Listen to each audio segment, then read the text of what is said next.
So good afternoon, everyone. It's September 22nd, a little after 1. We're officially calling this meeting of the AIB to order. So as a reminder, this meeting is being recorded as public record, and that participation in a recorded meeting will be deemed as consent to be recorded, including statements both written and oral. Public records, including this recording, can be requested at any time in accordance with the Vermont Public Records Act. So welcome, everybody. And I think I see lots of people, so great to have you guys join. Let's just start with the members that I see on the call to do a quick introduction. So how about Amanda St. Pierre?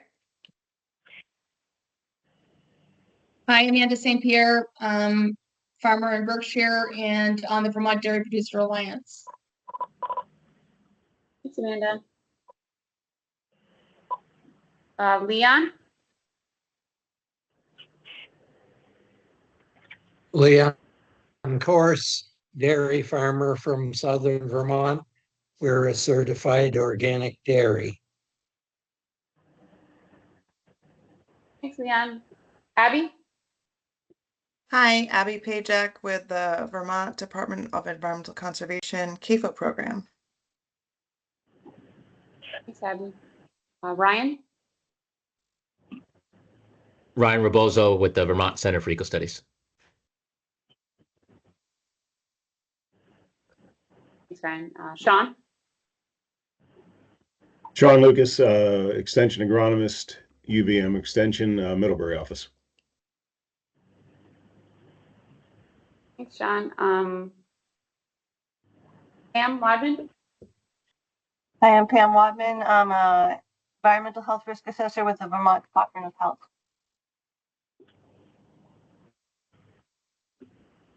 A couple more. How about Steve Dwinell? Yeah, Steve Dwinell with the Vermont Agency of Agriculture Food Markets. And Nate? Hi, Nate Norris Consulting, Montgomery, Vermont. Thanks, Nate. And then I'm going to go around the room here, and then I'll hit the rest of the people on the call. So why don't we start with Pam? Hello, everyone. Pam Breyer. I'm the agrochemical toxicologist with the Agency of Agriculture, Food and Markets. Zach Shikowski, also with the Agency of Agriculture. I'm Morgan Griffith, agrochemical program manager with Agency of Food and Markets. And then how about Jill? I'm Jill Goss with the agency, and I am an agricultural input specialist. Clark? Clark Parmalee with the Vermont Agency of Ag. I'm an ag resource management specialist. How about Amanda Albers? Hi, good afternoon. Amanda Albers calling for Bayer Crop Science.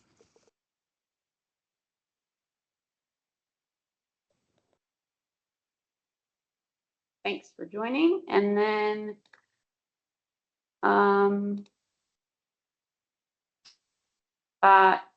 Sylvia Knight, are you? I don't know if I can unmute you. Can you unmute yourself?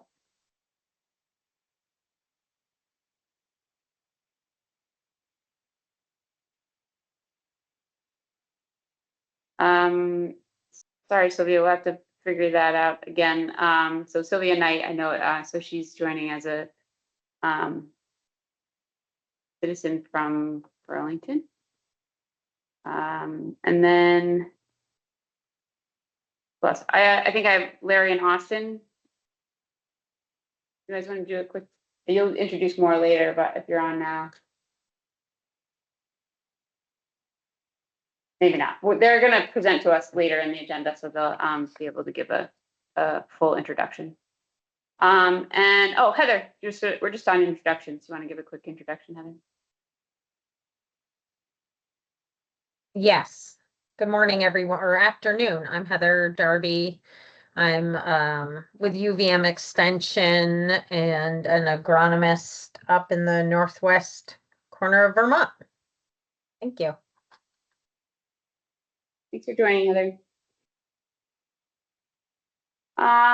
Okay, so what we have on the docket for today are a few research updates from Heather and Ryan Rebozo, and then we have another representative from Clean Farms joining us to talk about specifically about the regulations in Quebec about extended producer responsibility programs. And then we have a company called Nature's Net Wrap that makes compostable net bale wrap that's going to talk to us about their product. And basically this is an introduction for us to learn more about alternatives to ag plastics. So it's kind of both what to do with the ag plastics we have, but then also to kind of touch upon our other path in our recommendation that we can make as far as to make recommendations for alternatives to plastics. So I sent out the July meeting minutes. I didn't hear back from anybody, so I think those can remain without any additional edits. And then for our Agency of Ag update, I do know that we just have one quick, we told you last time in July about our upcoming Munich public comments about the BMP's public hearings. And so Zach was just going to give us a quick update. So hi, everybody again, Zach Schikowski.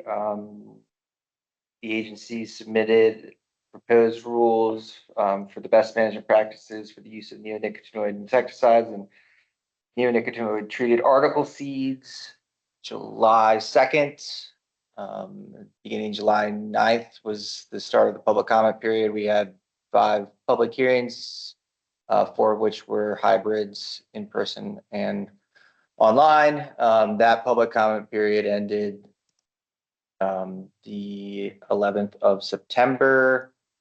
The agency is currently working on responding to public comments received to put together a responsiveness summary. And then afterwards, we'll be filing a final proposed rule with both the Legislative Committee on Administrative Rules as well as the Secretary of State.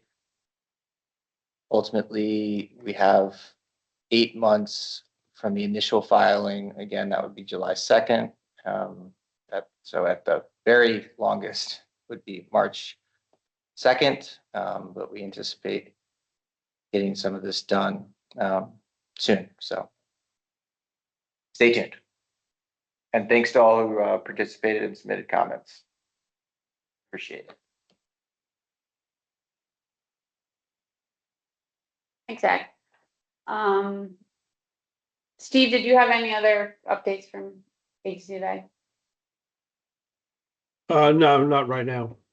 Zach covered what we're currently working on. Thanks. So we can get rolling with Heather. So you can take it away, Heather. All right. Let's see if I can get my screen shared here. So I was on today to present some updates on the research that we've been doing related to neonicotinoids. Let me just see if I can get that. There we go. Can you see that okay, Morgan? Yep. Okay, great. Yep, so just now obviously we're still in the field season and it's been a busy one with lots of variation, as everybody knows. And so we're just I would say near wrapping up the field season, but not quite done. So we have a few updates, but certainly more to come. So we've had several research projects going this field season related to neonicotinoids and the pests that they are used to control, trying to understand risk. So when farms or fields would be at most risk for damage from seed corn maggot and wireworm in particular, but also other pests like white grub. So we started this season, I guess, expanding our on-farm evaluation project. So again, looking for risk, looking across the state, trying to build lots of different locations that represent different environments, climate, soil types, management, and evaluating that environment. And again, it's conduciveness for wireworm and seed corn maggot damage with and without neonics. So in 2024, we had 8 cornfields around Vermont where we were evaluating neonic treated seed versus seed that was not treated, looking at corn populations, early season corn damage, and then what's different about this year is that we're also looking at yields. So in 2025, we had 14 fields, 11 cornfields and 3 soybean fields, and you can see the distribution trying to hit more areas of the state. So we have some in Randolph, Chittenden County, Middlebury, the Northeast Kingdom, and you can see a larger concentration up in Franklin County. And then we again are planting treated corn seed, both with fungicide and neonicotinoids, and then untreated corn seed that is untreated with neonics, but still has fungicide treatment. And those are in 1 acre blocks. So treated an acre, untreated an acre. Again, 14 different cornfield or 11 cornfields and 3 soybean fields. And then we have been out collecting a large variety of information. So we're assessing crops at 4 different stages.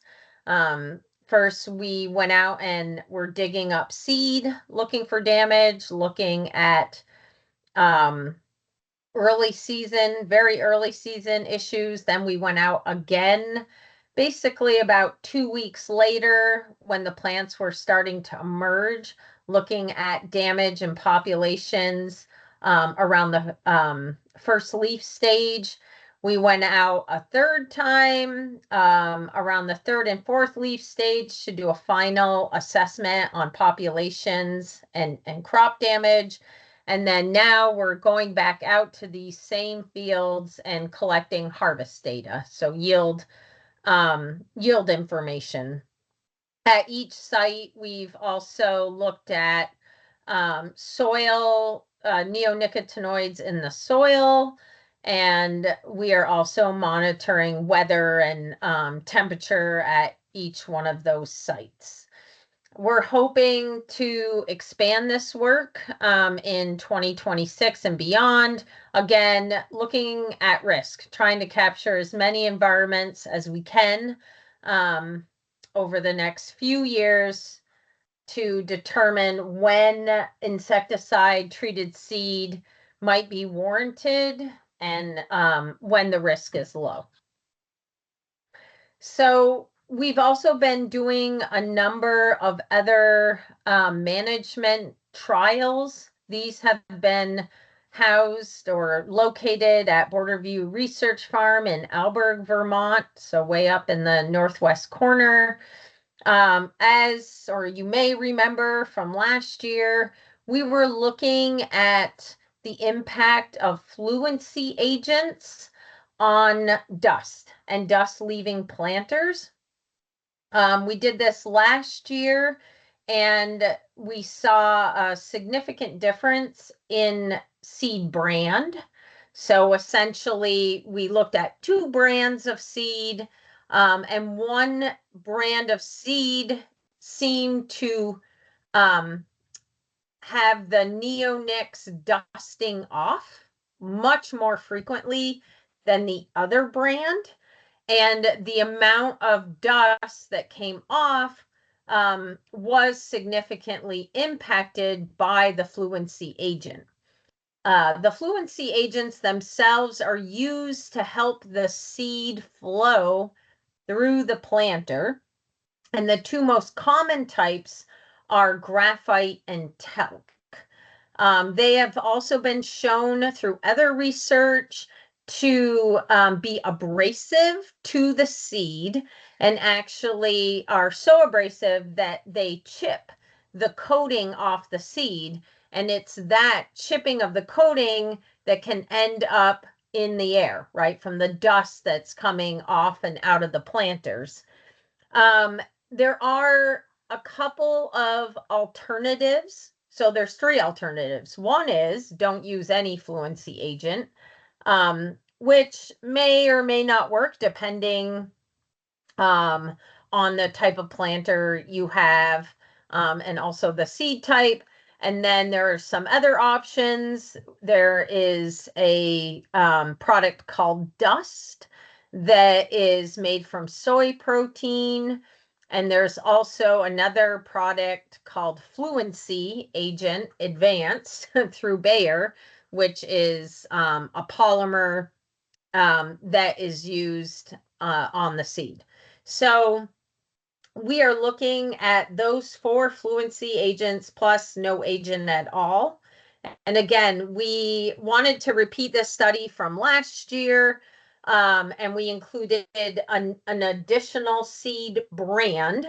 So we have 3 seed brands and the 5 fluency agents, or 4 fluency agents and a control. So we have completed this study, which basically can't really see an up close picture, but you see the planter, you see a little white bag in the middle, and that bag is around kind of the exhaust of the planter. So it's catching all the dust that would otherwise kind of be blown out of the planter. And inside of there, we have these plates. And those plates are covered with a tangle trap, which basically creates a sticky surface. And we're capturing the dust that comes off or comes out of the planter. And so here's just a picture of what that looks like.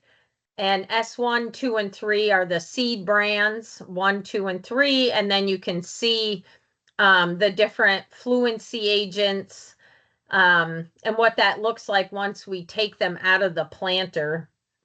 And these have been sent to the state lab to measure the amount of clethiodin that's being captured on those plates. So you can see some of them look pretty dirty. Last year it was really wet when we did this, and this year it was really dry. So there was plenty of dust kicking around in the fields. So we definitely are capturing under different conditions, and we'll see what the results bring. We've also been looking at the impact of planting date, and how, modifying the planting date, does that impact these pests or the incident of the pests? And we've done this study for several years now, planting from early May through June, and this is from 2024, with treated and untreated seed. You can see this is from 2024 again, that the kind of earlier we plant, the lower corn populations we have.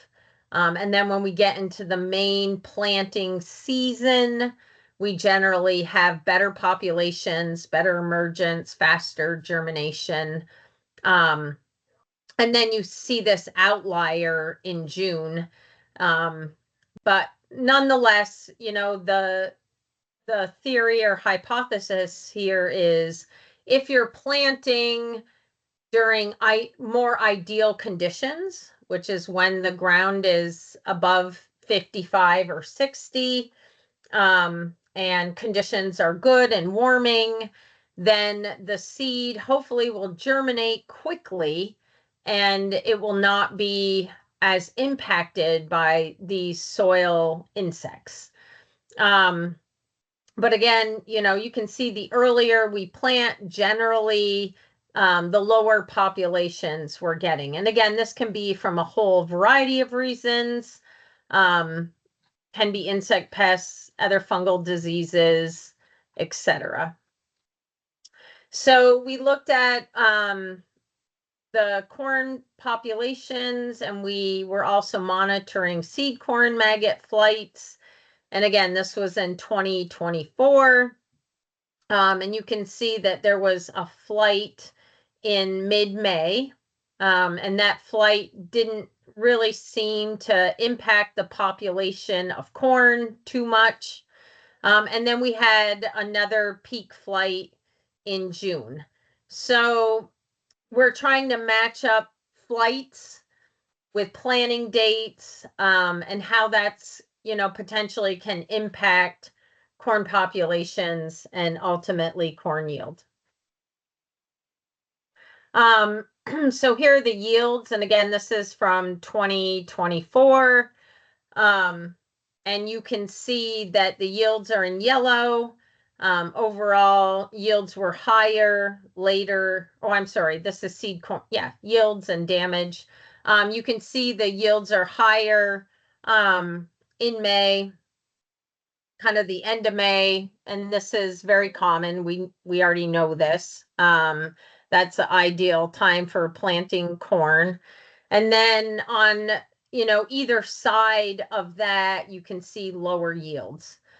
In the early case, the amount of seed corn maggot damage is quite high, and that also was showing us, lower yields as well. When we break this out between neonic treated corn seed and fungicide only treated corn seed, you can see that during the early season, so really early, that early part of May, there was really no difference in yields between the neonic and the fungicide only, no statistical difference.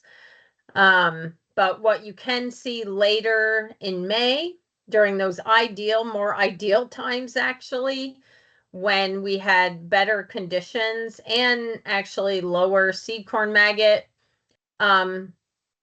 populations and less damage, the neonic treated seed or corn actually surpassed the yields of the fungicide only treated seed.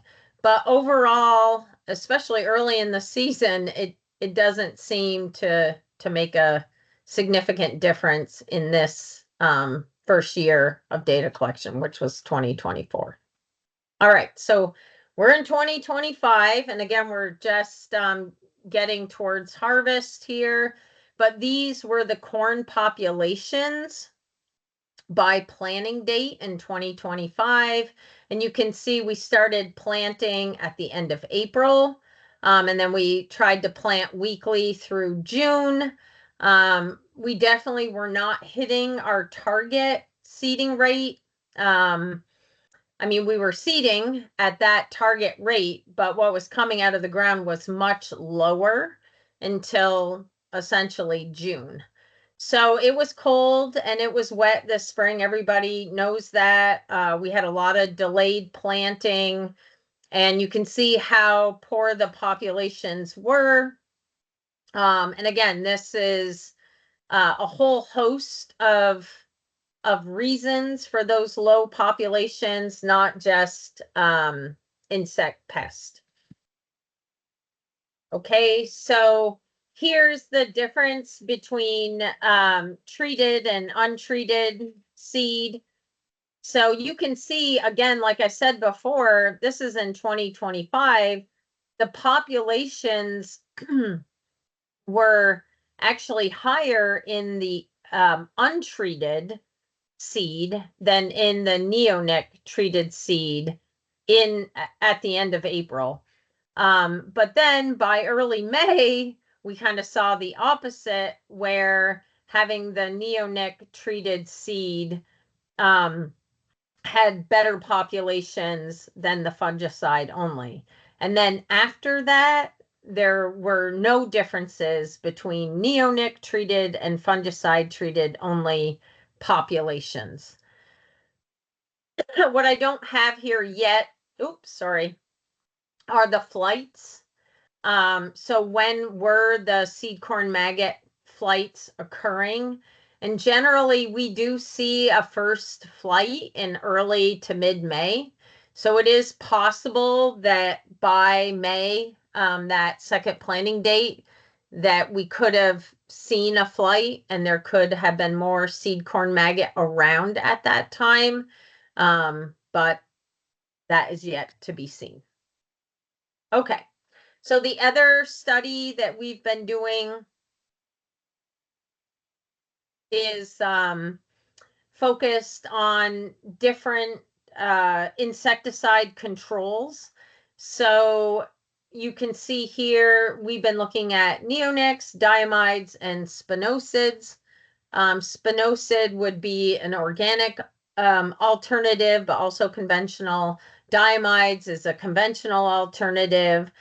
And then we had no seed treatment, which is the control. We had the control seed treatment with blood meal, which is meant to be an organic matter additive. And then we had just seed with fungicide. So when we were adding bone meal, or I'm sorry, blood meal, you can see that we had more seed corn maggot likely present. We had lower corn populations, even compared to the control. So we've talked about this before. There is a hypothesis that these seed corn maggots are attracted to decaying organic matter. So that's why we added the blood meal. And you can see that we did see lower corn populations. So when we use neonic, diamides, spinoside, or just fungicide, you can see that there was a strong improvement in corn populations. So we were getting, anywhere from 82 to 87% of what we put in the ground was germinating, versus with the control and the control with the blood meal, we were only getting, about half. So this shows, I would say, primarily that the fungicide itself is likely creating an advantage here for the corn. And then on top of that, in this particular year, the insecticide didn't seem to add that much more value. Or in some cases, it didn't look to be any at all. And again, this is 2025. With wireworms, we didn't really see a huge impact from wireworms anyway. And regardless of the treatment, we were getting a good portion of the seed germinating, generally over 75%. Okay, so we continue to look at some of the alternative treatments. We're looking at management, looking at risk across environments. And one of the pieces that we're really interested in is how corn cropping systems or management used in Vermont today impacts the probability of seed corn maggot damage. So there are a good number of farms today that are using or implementing no-till. And there's a good number of farms that are now also implementing cover crops. And still, you know, a fair, probably the majority at this point of cornfields that receive manure. So as I mentioned before, there is a hypothesis that, you know, it's some sensory cues that attract the seed corn maggot. So they are not really after the corn seed or the soybean seed, but they're actually attracted to that site for some other reason. And we've been looking at, you know, no-till with manure and cover crops. So again, the practices that farmers are using today and how that impacts seed corn maggot damage. And we did this last year, and we did it again this year in 2025. And what you can see here is when there is tillage, when there is manure, and when there is a cover crop, right, there is far more seed corn maggot damage than in fields that do not receive tillage. And the combination of those three seems to be very attractive to seed corn maggot. We did see this last year. We saw an impact of manure and an impact of tillage. What we didn't see last year was the impact of cover crop.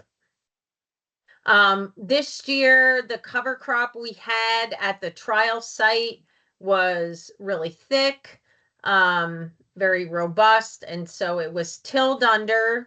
The manure was added as well, and then the corn was planted, and we went out and evaluated, you know, plant stands and damage from seed corn maggot. And you can see it was quite different when we had all three together. There's just another view of that, showing the error bars as well. So it really stood out this year as, you know, a much greater potential for damage compared to some of these other practices and systems used. The last thing that we've been doing is trying to monitor seed corn maggot flights and growing degree days across different parts of the state. So you can see we had traps in Alberg, St. Albans, Franklin, Enosburg, Ferrisburg, and Newberry. There are 2 sites that are not on here yet, Newport and Heartland. So we've been trying to see, you know, when are the maggots flying and how many growing degree days need to be accumulated before they have their first flight and then subsequent flights after that. So this is very preliminary data, and you can see some of the peaks again around mid-May for some locations, a little bit earlier, you know, sort of early May.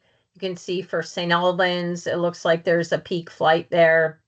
Alberg, we also had a peak flight in late April to early May, which matches up with what we were seeing with depressed corn populations. So we'll continue to, you know, put all this data together and get out, you know, more information for folks here at the end of the year. Okay. I hope everybody's still there, because we're here. I could be talking to myself and have no idea because I can't like see anybody. So I always wonder. But that was a lot. But just a quick update on all the work going on Yeah. And happy to Thanks. answer any questions. Yeah.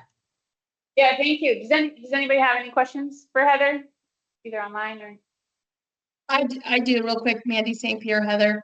How many Yeah. additional farms, I shouldn't say farms, but how many additional tracks are you looking for to grow your research in this field? And what type of field specifically are you looking to use? Yeah. So, I mean, we would like to have at least 20 sites. We had 14 last year. I mean, the more the merrier. And we're looking for all kinds of variation, right? So, I don't know if it matters that much. Because the more variation we have, whether it be rotation, seed treatment, or rotation, soil type, that's going to help us find risk. We do, as you can see from the data, for the last 2 years, we have seen that tillage and manure, and now this year cover crops. And I will preface the cover crop with like a pretty sizable cover crop being tilled into the ground is more conducive to damage. It does seem, at least from one site, that as people are shifting to no-till, that is not as conducive. And again, this is really about, I think, sensory cues, right? They're flies, they lay eggs, and those become maggots. And when you think about maggots, we know what we think of, right? Rotting garbage, rotting carcass, rotting something. So that's really what they're attracted to. But anyway, sorry, Mandy. I think we're open to anything. Our challenge is having good collaborators that will plant for us. And this was tough this year, as you know, because it wasn't a great year. People had trouble getting their own corn in, let alone, trying to deal with us. So we understand that. We know that's a barrier.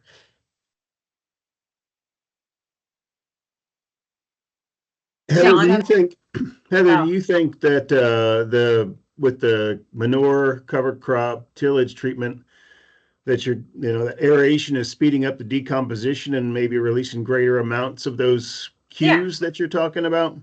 Yeah, and there's other data in the literature, older data, but nonetheless, good data that shows this effect of tillage. And then also green plowdowns, and they have actually, in that data, they weren't looking at cover crops necessarily. They were looking at like legumes. And in that data, they showed the alfalfa plowdowns were highly conducive to seed corn maggot damage, along with the tillage. I haven't seen anything on manure, like livestock manure. But yeah, I mean, I definitely think it has to do with the sensory cues. And if you want to help enroll in more farms, my team is willing to get in on that. We hopefully are going to have another person on it. We put in an offer for a extension agronomist here, so that'll help with some of the capacity. Yeah, there's a lot of running around, so collecting all that we can run information. around on the south side of the state. Yeah, and I'll just put out there that we are working with Cornell. They're doing these, same exact on-farm work that we are. They have 50 sites for their entire state. So, if we have 20 or 30 for our little state, that I think is really great. And I think a variety of types of management, Amanda, are more than welcome. I think it's having like people that are want to know as much as we do, and I know the farmers do. So, if you have any participants, that would be great. I should have asked you what size, like, are you looking for? You know, We need 2 acres. That's kind of the pain about it. We need at least 1 acre of each planted next to each other. Okay. And it can be, bigger, a little bigger. We've been providing a bag of corn seed of each, which clearly plants more than 1 acre. So we're flexible around that, but we're buying all the corn seed, and as you know, that is not cheap. So I'm whining about 2 bags, but you know the cost. So yeah. And we would definitely be, if there's any farmers that have their own seed and their own like treated and untreated seed, we definitely help people put in their own trials too. So if they want to explore, their own seed company a little more.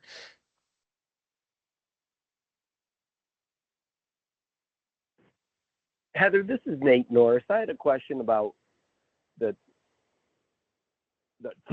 planting timing date. Yep. This year it was so wet early. Yep. And cold for so long. Yes. How can you not plant treated seeds? Yeah, well, we didn't. Well, it depends what you mean by treated, right? We planted fungicide treated seed that did not have neonics, and then we planted seed that had neonics and fungicide. That's what's in our trials. It's not completely naked seed in those planting date studies. And, interestingly, what I showed was that end of April planting we had, the fungicide treated seed did better. And a week later, it did worse. And if you looked at the flights, there was a flight at the end of April, and then probably about a week, there were maggots. So it could have been the reason why the neonic untreated plants they didn't do as well. And are those plantings getting any other insecticide? No. Nope. Why not? Because we're looking at the neonic seed treatment itself versus not having it. We don't have the alternatives that we have is in the other study, not in this particular planning date study. Okay, so you do have other studies with some of the alternatives. Yep. And we've found that the alternatives seem to work as well as the neonics. That's what we've seen so far. And yeah, because there's not much resistance since they haven't been using them for over 10 years. Right. That's going to change fast. So, okay. And it was just, what was it, when they're doing the alternative treatments for insecticides, how many treatments are done in the season? Just the one. Even in this trial, there's one. Yep, there's just one planting. So they don't come back after a lot of rain, it's cold, and it's not really germinating, and try and give it a second one. No, there would be, if the reason is seed corn maggots, it wouldn't really matter at that point. I mean, this is the issue, right? Once it's a problem, there's no rescue. except to replant. Except to replant, correct. Or live with what you got.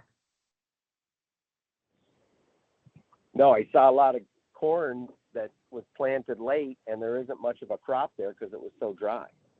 Yeah, well, that too. I So know. you're living with what you got on on both ends of the I know. thing. That's I know. double. Yep.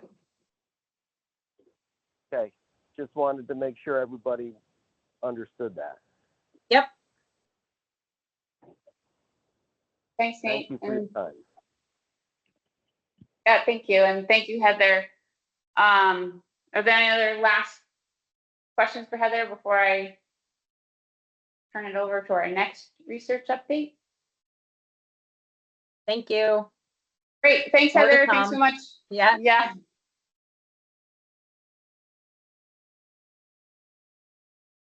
So next up, we're kind of checking in on another research study that we had that our own Ryan Rebozo has been working on. So go ahead, Ryan. You can All right, thank you. away.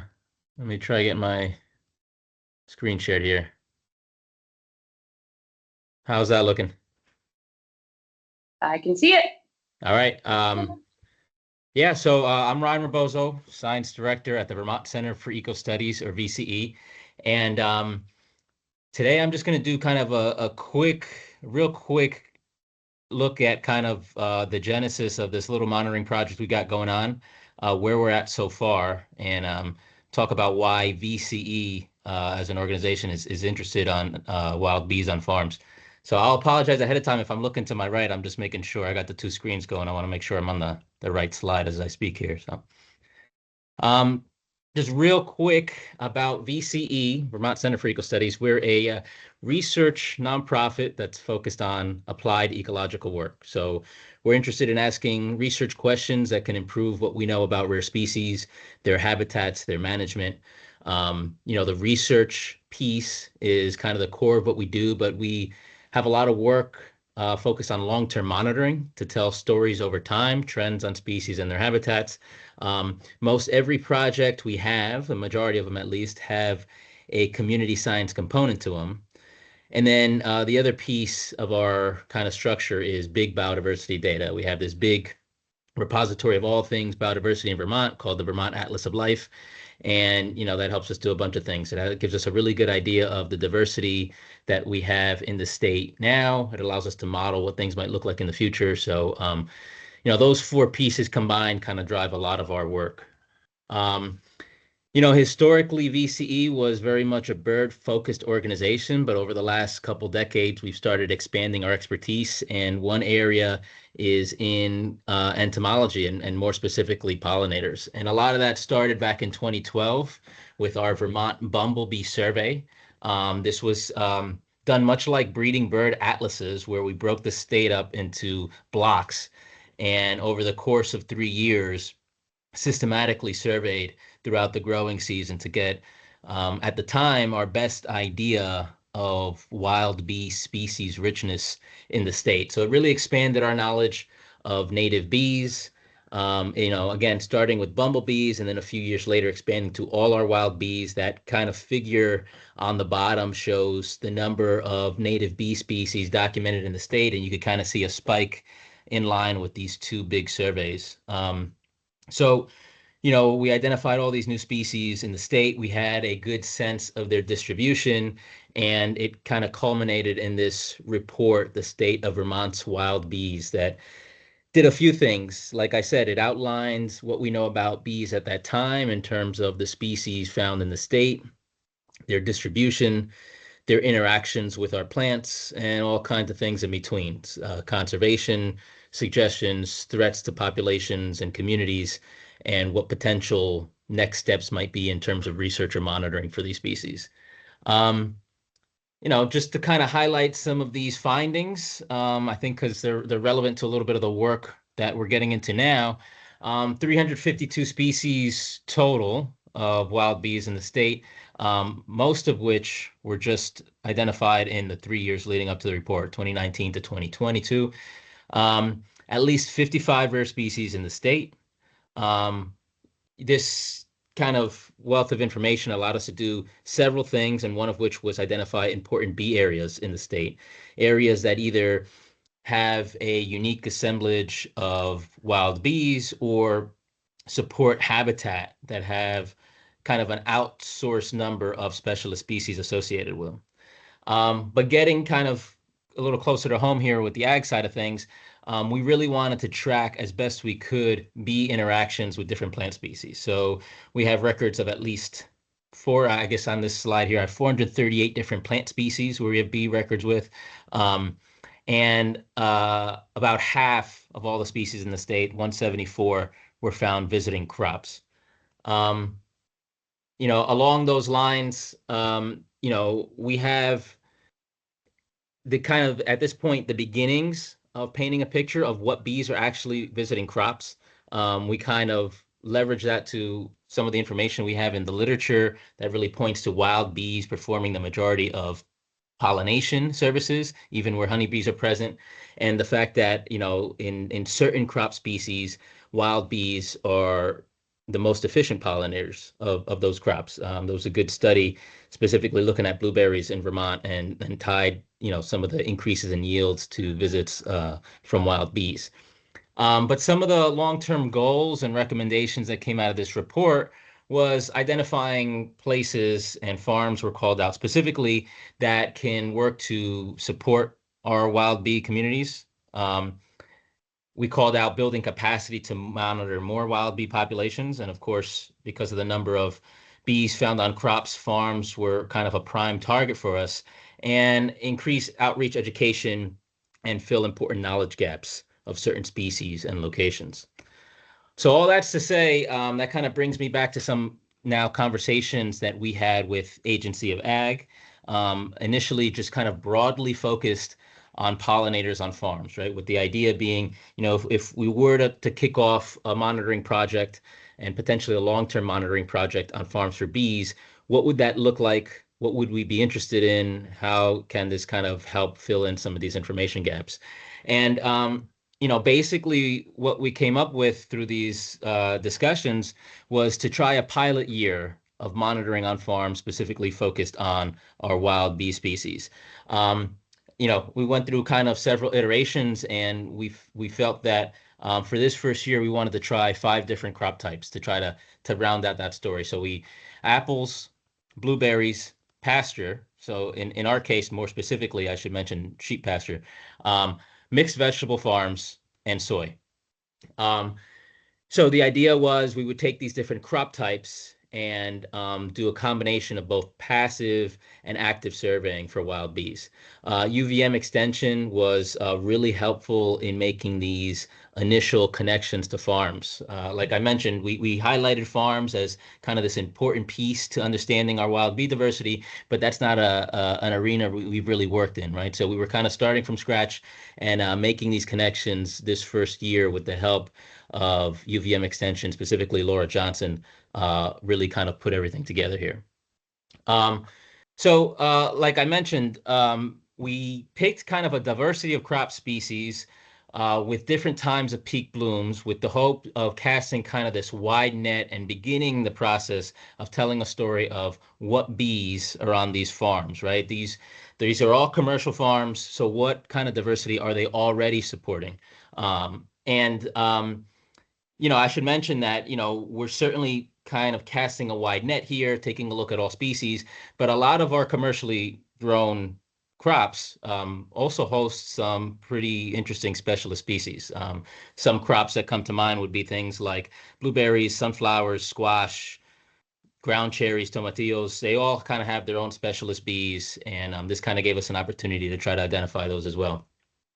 I'll also add, before I get into methods a little bit, that I mentioned both passive and active surveys. One kind of suite of bee species that we were interested in focusing on were cavity nesting bees. The idea here is that the majority of bee species, something on the order of 90%, are solitary, right? I think a lot of times, myself included, we tend to think of bees as, really social, and that's true for some species, but not most. Of those solitary species, about 1/3 or so, maybe 30% to 1/3, are actually cavity nesters. And it is what it sounds like, right? They nest in cavities, and for some species, it can be cavities in wood, dead decaying logs or trees. It could be a cavity in a stone wall, you name it. But this is kind of an interesting group for us because it's pretty diverse. It includes both generalist and specialist bee species that we know to occur in Vermont. And, we don't know quite as much about them as we do, say, bumblebees. And then the last piece is that we have the potential to manage for them, right? You can manage and you can create habitat suitable for these species relatively easy. So there's a good kind of complement of potential management here.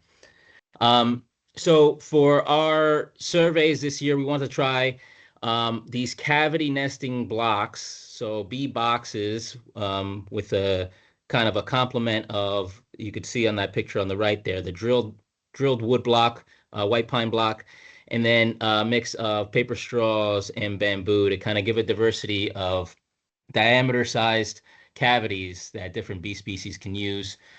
These were all kind of put about 1.5 meters off the ground, facing south on the perimeter of the crop of interest. These were put up in early spring. We're still kind of going through it now. We haven't taken them down just yet. I mean, I guess I got my first frost around here yesterday, so these will be up till the end of the month. They'll come down and we'll actually rear the larvae that have been deposited in here for identification next year.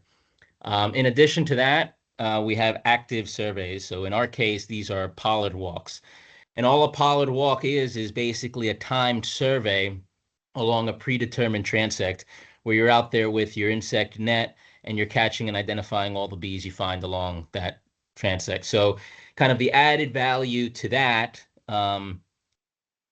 over and above, say, like a random meander survey, is that we now have a survey effort component to it, right? We know how much time we spent surveying and over what area we were looking. So we used the both, a minimum of 3 visits for pollard walks on each farm, one of which coincided with peak bloom of the crop of interest.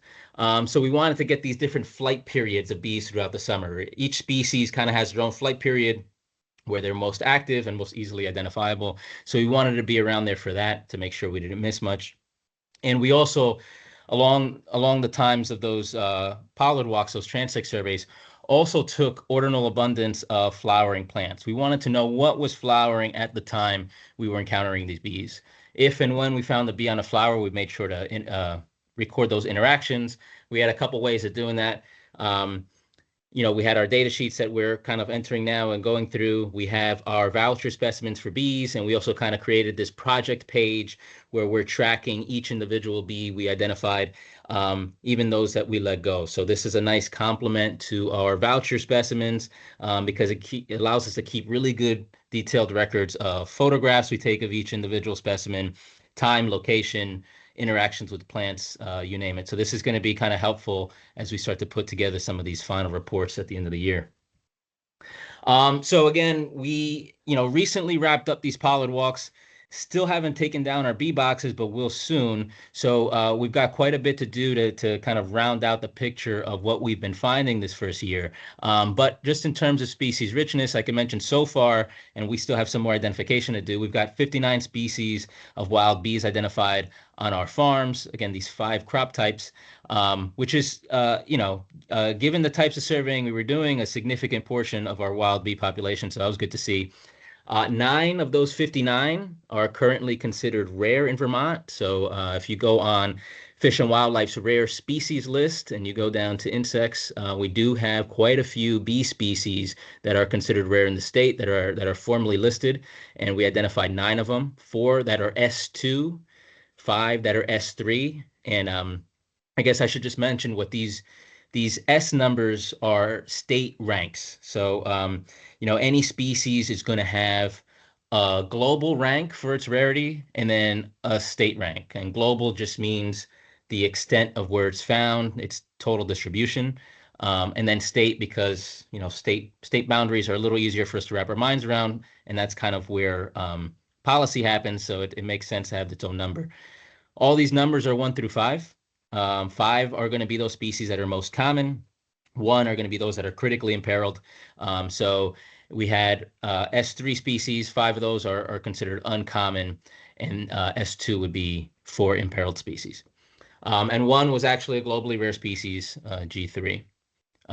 This picture that I actually have up here was found in one of our participating farms. It was actually, though, on a different part of the farm. It's one that got a little bit of press a couple weeks ago. It was the first new bee species found in Vermont in the past couple years, and it's a cuckoo bee. It's actually a kleptoparasite. It's one of the bee species that will kind of parasitize nests of other cavity nesting bees. So like I said, we are working towards taking down our passive traps.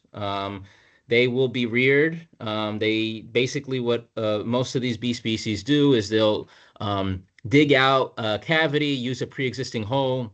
In the case of something like the bamboo stems, they'll actually chew through the pith, and they'll make a series of different cells. And in each cell will have an egg laid, and then something like pollen or whatever food source will be deposited in there. And ultimately, they'll cap the cavity, and those eggs will hatch, develop, and then ultimately emerge the following spring. So we're keeping these things to rear them for next spring, to identify what species we have. And in some cases, we're going to open them up early to take pollen for in order to identify what the forage species is for a lot of these bees. That picture on the left are actually mason bee cocoons that we pulled from one of our early straws. So, that's kind of our proof of concept there. We are getting what we were setting out to. Now it's just a matter of sitting and waiting and see what else emerges. So next steps, like I mentioned, go through this pilot season's worth of data. One thing we're doing is mapping the farms, getting a sense of, what percentage and what total area is under active cultivation, what other areas are maybe left fallow or hedgerows or otherwise suitable bee habitat. Also kind of zooming out from that and taking a landscape level look at land use, land cover types around these farms. I mentioned the pollen analysis, mostly aimed at getting at the forage species for these bees. Rearing what we have in our passive traps to get our full species list, and then creating both farm-specific and more generalized reports of what we found this first season and recommendations on how to support the diversity of bees that are currently on the farms and ways to maybe even expand that.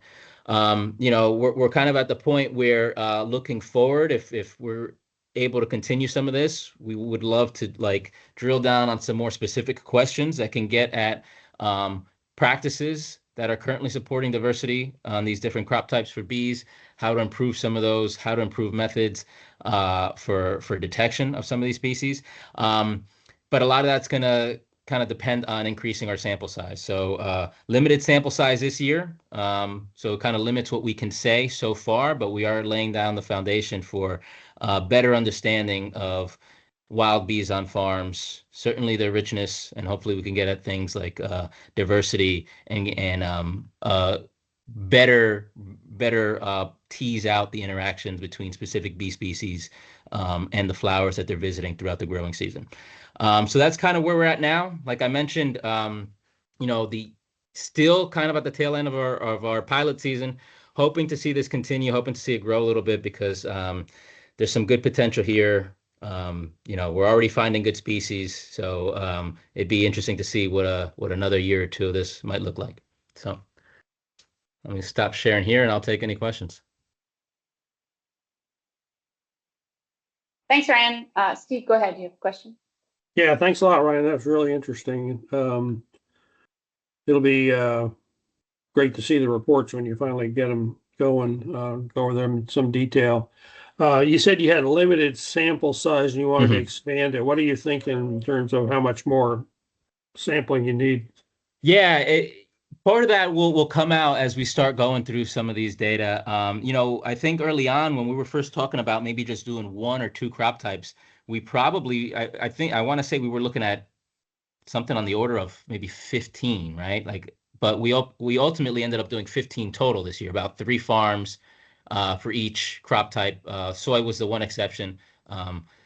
And I'll mention actually Heather, who we just heard from. It was Heather who helped us out with the soy, so I appreciate that. But yeah, the additional in increasing the sample size and maybe narrowing the focus on some of the crop type could really get us at some more specific questions around kind of the management, habitat availability, and what that means for the bee species we're seeing on site. Did so part of this project was to get we had Laura Johnson involved in it. And she has a set of recommendations that she makes to farms for improving bee habitat. Did you know if any of the farms that you included in this study had any of them implemented any of those recommendations?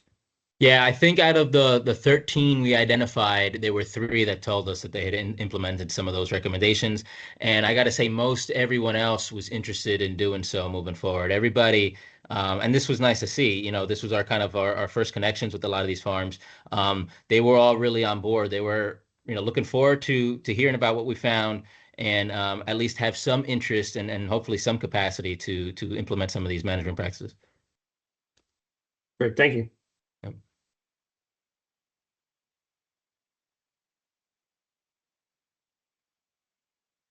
Any more questions for Ryan? Hi, this is Nate Norris. I had a question. Do those parasitic bees have any particular species they prefer? Typically, it's not a species per se, but it is a specific cavity type, right? So it could be the size of the cavity and the substrate it's in. So you will get cuckoo bees that will just visit certain size holes in wood. And then because of that, inevitably, they're going to parasitize, a limited number of species because those other bees are looking for the same thing. So it's not so much the species specificity, but it is like, overlap in wanting the same type of cavity, if that makes sense. So they prefer carpenter bees to honeybees?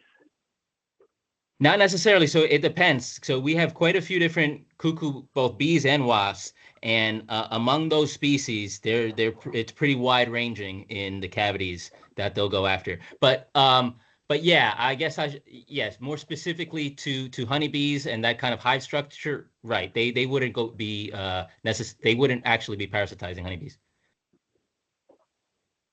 So they prefer more the native bees that are there. Right, that's correct. Thank you very much. You're welcome.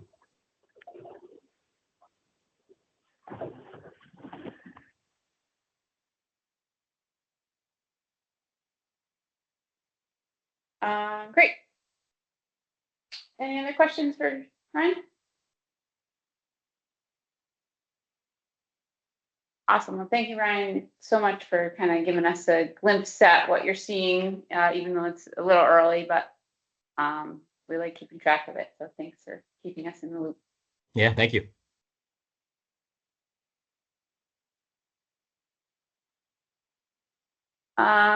Okay, so we're shifting gears a little bit. So the next 2 presenters on our agenda are more towards what we've been looking at now as our new responsibility of AIB and looking at ag plastics and alternatives. And so we heard in July from Clean Farm, kind of an overview of Clean Farms. And so we dug in a little bit more and just because Quebec is our near and dear neighbor, we like to learn more about what they are doing. And also, it seems like they had a pretty robust regulatory structure around ag plastic and extended producer responsibility. So we invited Kim Timmer from Clean Farms, and so she's going to give us an overview about those regulations. So thank you, Kim. You can give yourself a little bit more of an introduction, but thank you very much for taking the time to teach us today. Sure. My pleasure. Before I go too far, can you see my screen and you can hear me and everything? I can hear you, and I think I see your desktop. Oh, you see my desktop only. Okay, bear with me. Let's just get this going. Sorry, folks, new computers. So let's try this.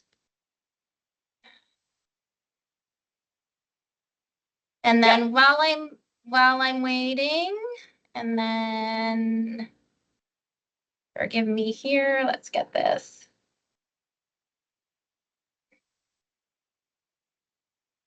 Okay. How's that, Morgan? Perfect. Yep, I think I see Perfect. your Okay. introductory slide. Great, perfect. So, yeah, so just to follow up, my colleague Shane spoke with this group in August, and I think he gave you a really good overview of some of the work we do to help farmers kind of manage the plastics that are part of their farming operations. What I'm going to do today is I'm going to probably focus a little bit more on some of the behind the scenes stuff, some of the regulations that at the end of the day help our team keep those plastics on the farm. So in that sense, it might be a little bit drier, a little bit more administratively heavy, but this stuff is really important so that we can actually do what we as an organization are here to do. A little bit of background about myself. I'm joining you from the west end of Toronto today. Toronto's probably known for traffic and a hockey team that doesn't do so well, but a baseball team that's doing pretty well this year. While I may live in more of an urban area, about an hour north of Toronto, we have a lot of muck farming. And then you head a little bit west and you get into a lot of corn, hay, silage, and dairy farming. Agriculture is kind of near and dear to Canadians, and so there's a lot of work underway to make sure plastics are used properly. I'll just give you a quick sort of reintroduction to Clean Farms. And maybe I'll start with an introduction about myself just really quickly. So for the past almost 20 years, I worked in agriculture more at the association level. So I started off with an advocacy organization, and now I work for what's known as a producer responsibility organization, or GROW. So what an organization like Clean Farms really does is we operate recycling programs, and this is key, that are producer funded. And so that really gives us freedom to make long-term investments because we're not tied to what we have here in Canada, or sort of government funding cycles. We generate a revenue from the companies that put these products into the market. The other thing about a producer responsibility organization is that we allow producers or companies that sell the products you see in front of you to meet their requirements under provincial regulations through their membership with Clean Farms, and we'll get to that a little bit later. In terms of our business model, we do operate as a not-for-profit, so we don't have shareholders. Instead, we have members. People often ask me why, and I say, look, it was just a business decision that was made years and years ago, where industry got together and just wanted to operate programs as a collective, rather than making it sort of a competitive advantage for one company or another. I often explain to people that we operate on a cost recovery model. So again, we're not trying to achieve profit for shareholders. Let's say one year we bring in more money than we've spent, that all gets reinvested back into our programs. And our focus really is on helping farmers recycle the plastics that are part of their farming operations. And I always tell people, look, our focus is on these, what you would probably describe in the waste management world or the recycling world, on honestly hard to manage materials, because we're managing Mother Nature and a whole bunch of other things. And really, we're focused on developing more of a circular economy for ag plastics. All right, so really quick, the last sort of intro to Clean Farms. At the end of the day, this is the most visible work that we do. So if I had that 30 seconds in an elevator, I'd sort of say to you, look, at the end of the day, we're facilitating the movement of plastics from about 190,000 farms to about 10 recyclers across North America. We do that with about 2,000 collection sites. And this this kind of slide makes it look quite easy. There's actually a lot of work that goes on behind the scenes to move this amount of plastic. So now we're sort of getting to the less visible components of clean farms and really what allows us to do the work that we do on the ground. Now, Morgan specifically asked us to sort of look at some provincial regulations. Probably the one in Quebec is the most extensive, so I'm going to focus on that. But before I get there, I always like to sort of emphasize that, you know, it's not just about these provincial or state-run regulations. You got to look at it sort of within that international context. So these are the trends or the themes that we're always sort of keeping an eye out for. Obviously, there's activity more at the global level, so we're always looking at what's going on at the UN. And then in Canada, we've got some, you know, policies that are sort of either already in effect or in some sort of consultation phase. But at the end of the day, it's a really busy world when it comes to sort of plastics and different trends or regulations that are impacting us. So that's what's important sort of to keep in mind before we get sort of into the meat and the potatoes of today's discussion. And that meat and potatoes really is this provincial policy known as extended producer responsibility. And it's a policy tool that, based on the work that I do, and a lot of my job really is talking to companies that are implicated by these regulations. But this EPR regulation policy tool, at the end of the day, places the responsibility to make recycling programs available in the hands of producers of products or packaging. So I'll just repeat that. If a company is placing products onto the market under an EPR or extended producer responsibility type policy, they are ultimately responsible for the management of that product at end of life. And so key points just to sort of take away from this, what this means really on the ground to a farmer is that any sort of cost associated with getting that product to an end market is paid at the point of purchase. And so that's a really, really important point. The other important point here is that in Canada, it's managed provincially. So you can imagine that adds just a whole layer of complexity and challenges simply because most companies sell into multiple regions. And if you're looking at just one province or one jurisdiction, you've got some challenges perhaps dealing with low volumes of material. And so that's just something sort of to keep in mind. And then I've just got a couple of red flags. I thought I'd address some of the misconceptions that come up when we're having this type of discussion. I think it's really important to underline that when we're talking about a producer, we're not meaning a farmer or a rancher.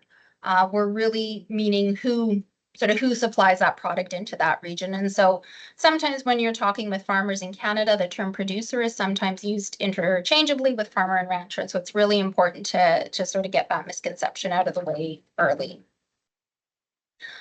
So in Canada, extended producer responsibility was probably first introduced in the early 1990s.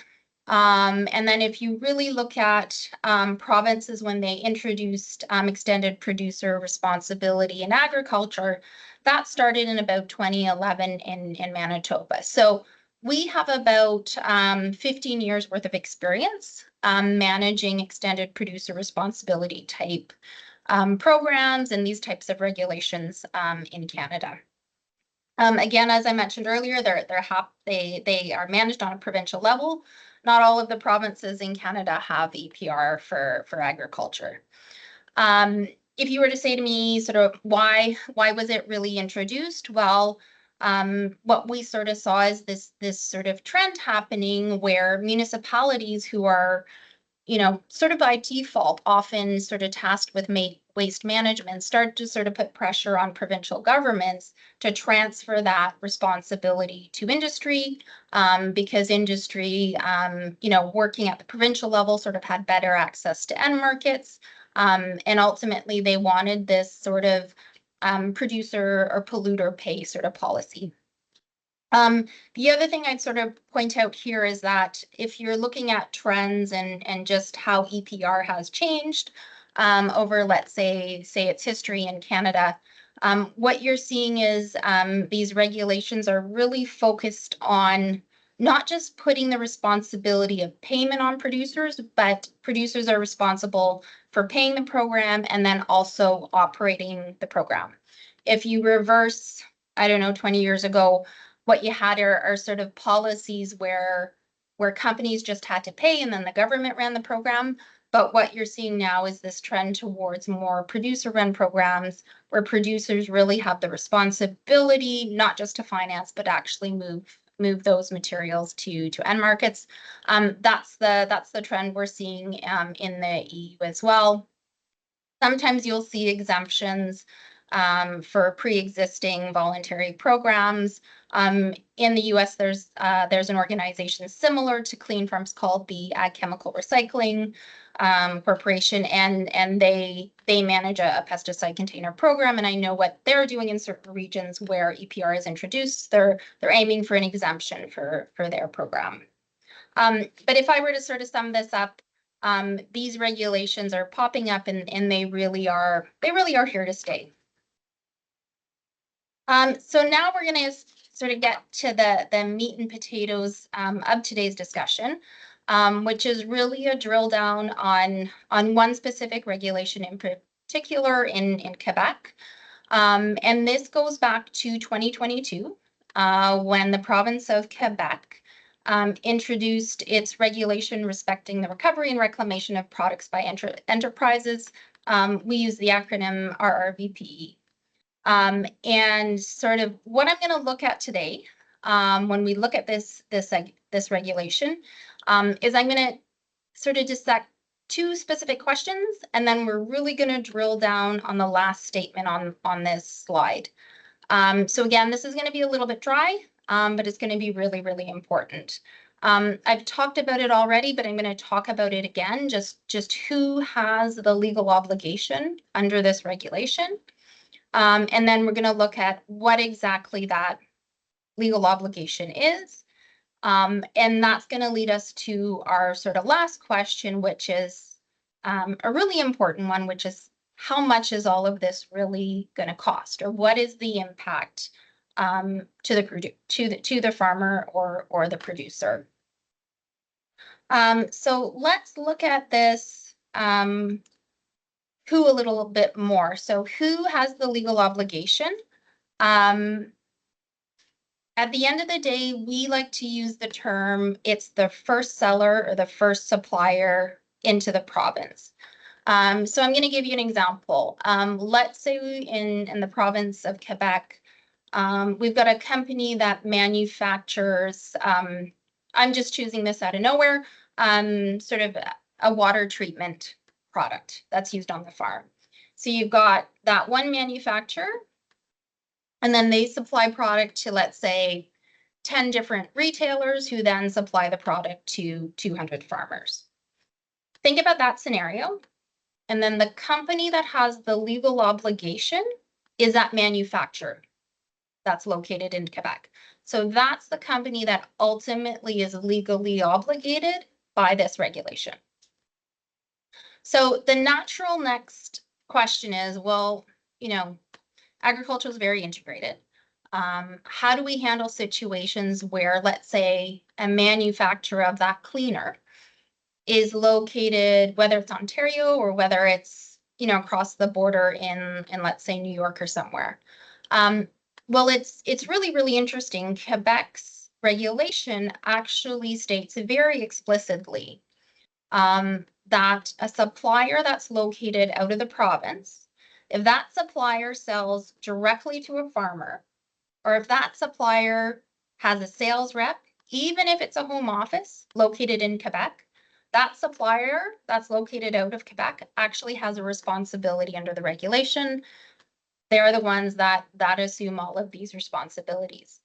And so as someone who spends a lot of her time talking to companies that are legally obligated, this can be a little bit difficult. Because let's say we have a company that's located in the Netherlands. What if we have a company that's located in Asia and they're selling directly to farmers?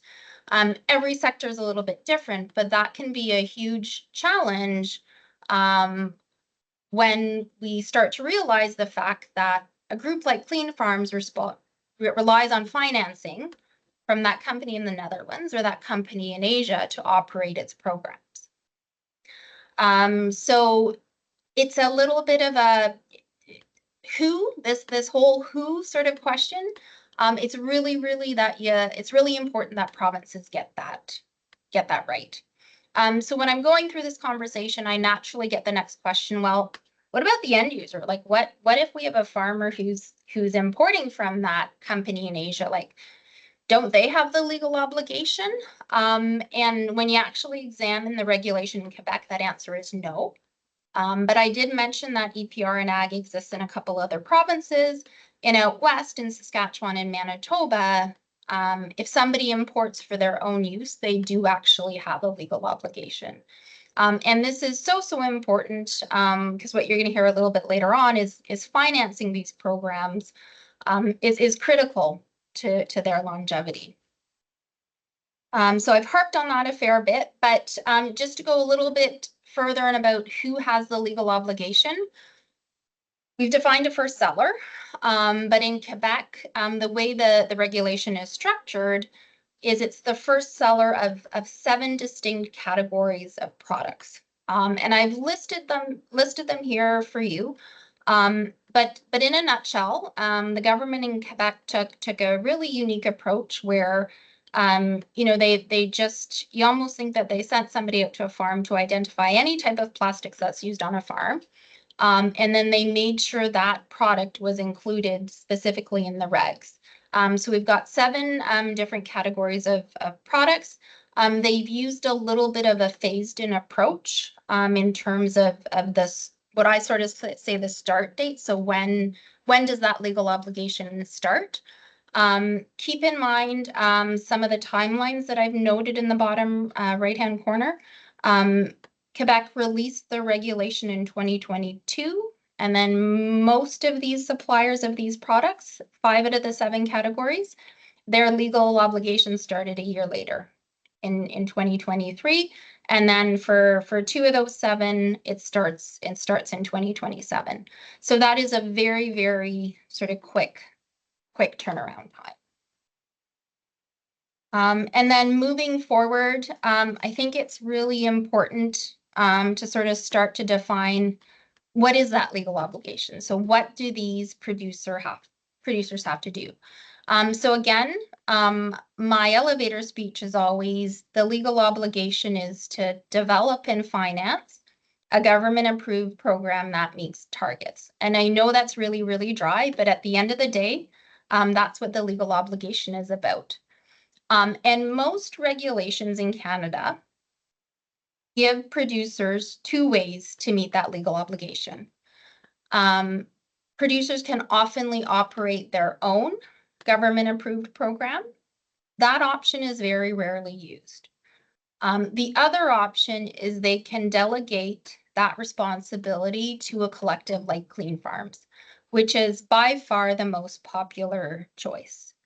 And I'm going to stop here and sort of say that despite the fact that there's 2 options and producers most often choose one option, which is to delegate that responsibility, it's really important, in my view, in the context of agriculture, that if a provincial government is going to place an obligation on any sort of person in or entity in the ag sector, that they have a choice of how they're going to meet that obligation.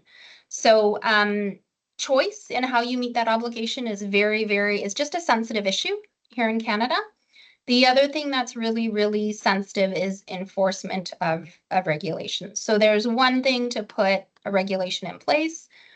The next question is does that government entity have the human resources to educate producers about that, or ultimately take action if a producer isn't doing their part?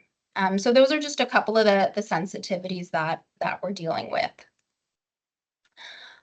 So let's sort of tackle this question a little bit further about what is the legal obligation. So on the ground, that legal obligation is really to move plastics to end markets. But before you even move a piece of plastic, I can't emphasize this enough. There is a very, very strong administrative component to it. And it's unfortunately really kind of boring stuff, but it's ultimately really, really important. There's this whole angle of identifying all of the producers that have a legal obligation for those 7 categories of product. And it's kind of interesting because there isn't just, you know, an encyclopedia full of, or a listing of companies that sell, let's say, feed, or companies that sell biosecurity products. I think you already know agriculture is very complex. And so there's an incredible amount of behind the scene engagement and work that goes on to educating producers, identifying, educating, and recruiting them to be part of an organization like Clean Farms. At the end of the day, in order for these producers to meet their legal obligation, they need to sign an agreement with Clean Farms, should they choose to work with Clean Farms. And that legal agreement outlines roles and responsibilities. It really focuses on responsibilities related to paying fees and participating in audits. And it addresses information around submitting confidential information. You'll see a little bit later why that's so important. But if you're looking at a program, and let's say you have, I don't know, 150 legally obligated parties, that's 150 agreements an organization like Clean Farms has to work towards. And then there's a whole sort of internal policy development sort of process. You know, if you look at the regulation in Quebec, it says, you know what, feed bags are an obligated product. Well, I bet we could have a 2-hour discussion about what exactly feed is, right? So there's a whole sort of definition and rule development. And then because agriculture is so complex, there's a whole sort of identification. We call them sort of gray zones. So, you know, I give you the example of feed. Well, in Quebec, we have sort of hobby farmers and we've got commercial farmers. Well, you know, are we targeting bags, let's say feed bags that go to hobby farmers, or are we only targeting feed bags that go to commercial farmers? And then developing in definitions and rules about all of that stuff. So there's a lot of conversations and collaboration that goes on before we've even moved a piece of plastic. So now we're getting to some of the more fun stuff. But at the end of the day, I showed this slide earlier.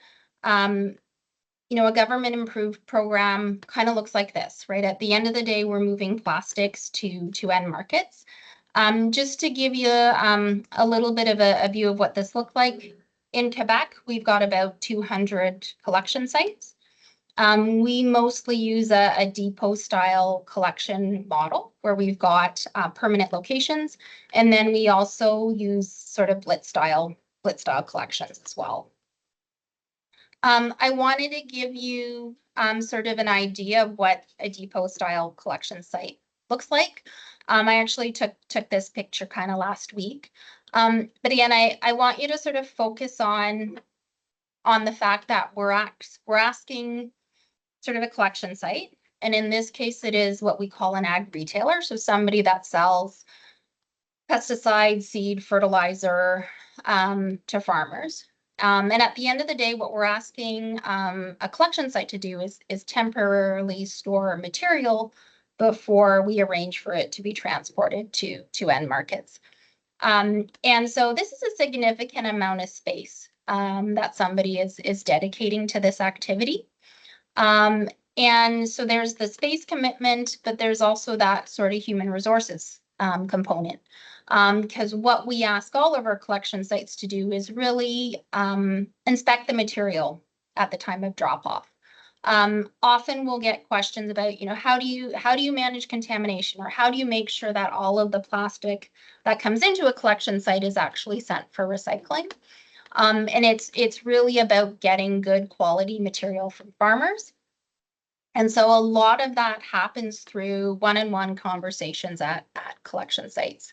But that just gives you an idea again of sort of what's involved on the ground. I mentioned how important it was for farmers to bring in material that's sort of properly prepared. And so any kind of program that an organization like Clean Farms delivers has a strong education or promotions sort of campaign.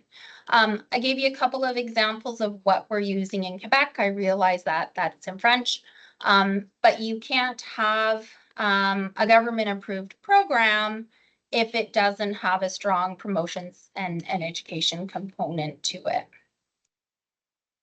And again, sort of what's part of this government approved program. There's those highly visible components like that you've sort of seen already. So just, making sure collection sites are prepared to accept these materials. On the right, I've given you a picture of some compactors that we have in use out in Western Canada. You have to make sure your program is well adapted to the realities of what's going on the ground. In Eastern Canada and Quebec, you might use a bag-based sort of collection model. Out west, these compactors are quite sort of popular, where a farmer can compress about 500 kilograms of plastics into a block. And then the other thing to keep in mind that there's a whole bunch of sort of less visible components of a program that you need to keep in mind. There's auditing of recyclers and service providers. There's a reporting component. There's contracts that have to be negotiated. The logistics and on the ground, we've sort of talked about already. But then there's other things you do like farmer surveys to measure awareness and whatnot. So those are those sort of components that go into a government approved program. So to go back to something I mentioned earlier, why is it that a company that has this legal obligation, why do they choose not to do it on their own? Why do they choose often to delegate it to a group like Clean Farms? It's because there's so much that goes into making a program available. It's not as simple as handing a box maybe to a farmer and say, we'll be back in a year and a half to pick this up. No. When you look at these regulations, often the criteria that a program needs to meet is identified in the regulation, and that's what you have to make sure your program is sort of living up to. And then finally, we talk about developing a government approved program that meets targets. I wanted to give you just a sample of what those targets are. And when we say targets, we're talking about a collection rate. So you have to compare what volume of, let's say, bale wrap is being supplied into the market. We measure what we bring back, and then we have our collection rate. So in Quebec, our program not only has to meet criteria around promotions and education, accessibility, it also has to meet targets. So again, here's just a sample of the targets that are in the regulation. Most of them have this kind of phased in sort of approach where they have to increase the target by about 5% every 2 to 3 years. So naturally, you're going to ask me, are you meeting our targets? It's still maybe a little bit too early to tell, but overall, I would say yes. I gave you some of the collection figures from 2024. Which is the most recent year we have sort of stats for. So we've clearly got a lot of buy-in from farmers. And keep in mind that these programs have only really been in operation on a permanent sort of basis since about 2023. So we definitely are making some significant progress. All right, so I've talked a fair bit about who's obligated. I've talked about what the obligation is. At the end of the day, this regulation ultimately places the responsibility for financing these programs on the companies that supply it into the market. So how do you figure that out? Well, at Clean Farms and a lot of organizations like ours, you use this sort of term called a levy or an eco fee. And at the end of the day, our programs are financed by applying a levy to all product, for example, that is shipped into the province of Quebec. How do we figure out that levy? Well, what we do is we take the total cost of the program, we divide it by the estimated market size, and that's how we end up with a levy or an eco fee. I talked a fair bit about sort of the on-the-ground logistics, the communications, the administration. One of the things we haven't mentioned is we're a not-for-profit, so each program has its own kind of reserve fund. And then in the event that you are able to generate any revenue from the sale of that plastic, that gets factored into the cost as well. Now, I gave you some of the eco fees that apply in Quebec. And so we always look at a cost per kilogram. The natural question is sort of what's the percentage of the total cost of the product? And I would say when it comes to the ag plastics that are used for, say a silage protection or storage, you're looking at probably 7 to 10% of the cost of the product. So it is a significant investment. It does get noticed, right? There are some programs where the cost of the program is less than 1% of the cost of the product. You don't always have that when you're looking at the bale wrap and stuff like that. And then for interest, I did put in the cost for maple tubing. But at the end of the day, you're looking at about probably 7 to 10% of the cost of the product. So I'm probably going a little bit over time, but really quickly, now that I gave you sort of just a bit of a drill down on the regulation that exists in Quebec, here are some sort of key lessons and recommendations from our part. What's really important to understand is that it takes a long time to get these programs up and running. And I think it's really important to make sure that you're having conversations with the right stakeholders. So what I often find when we're having conversations about recycling programs is that I think we unintentionally leave producers out of the conversation. So if I was in the boardroom with you, I would ask for a show of hands who's a producer, who actually has a legal obligation under a regulation like this. And I'm always surprised by the fact that producers are usually absent from the conversation at the beginning. There's a lot of expertise out there. Someone really has to take the time to bring those experts together.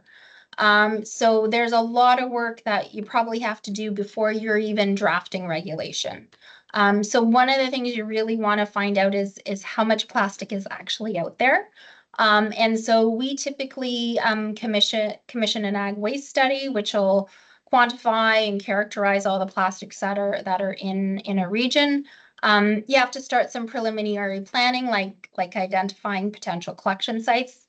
I wouldn't know what sort of network or resources are available in your region. And then you have to start sort of conversations with recyclers. So it's very rare that we will find a recycler that's almost purpose built towards our material.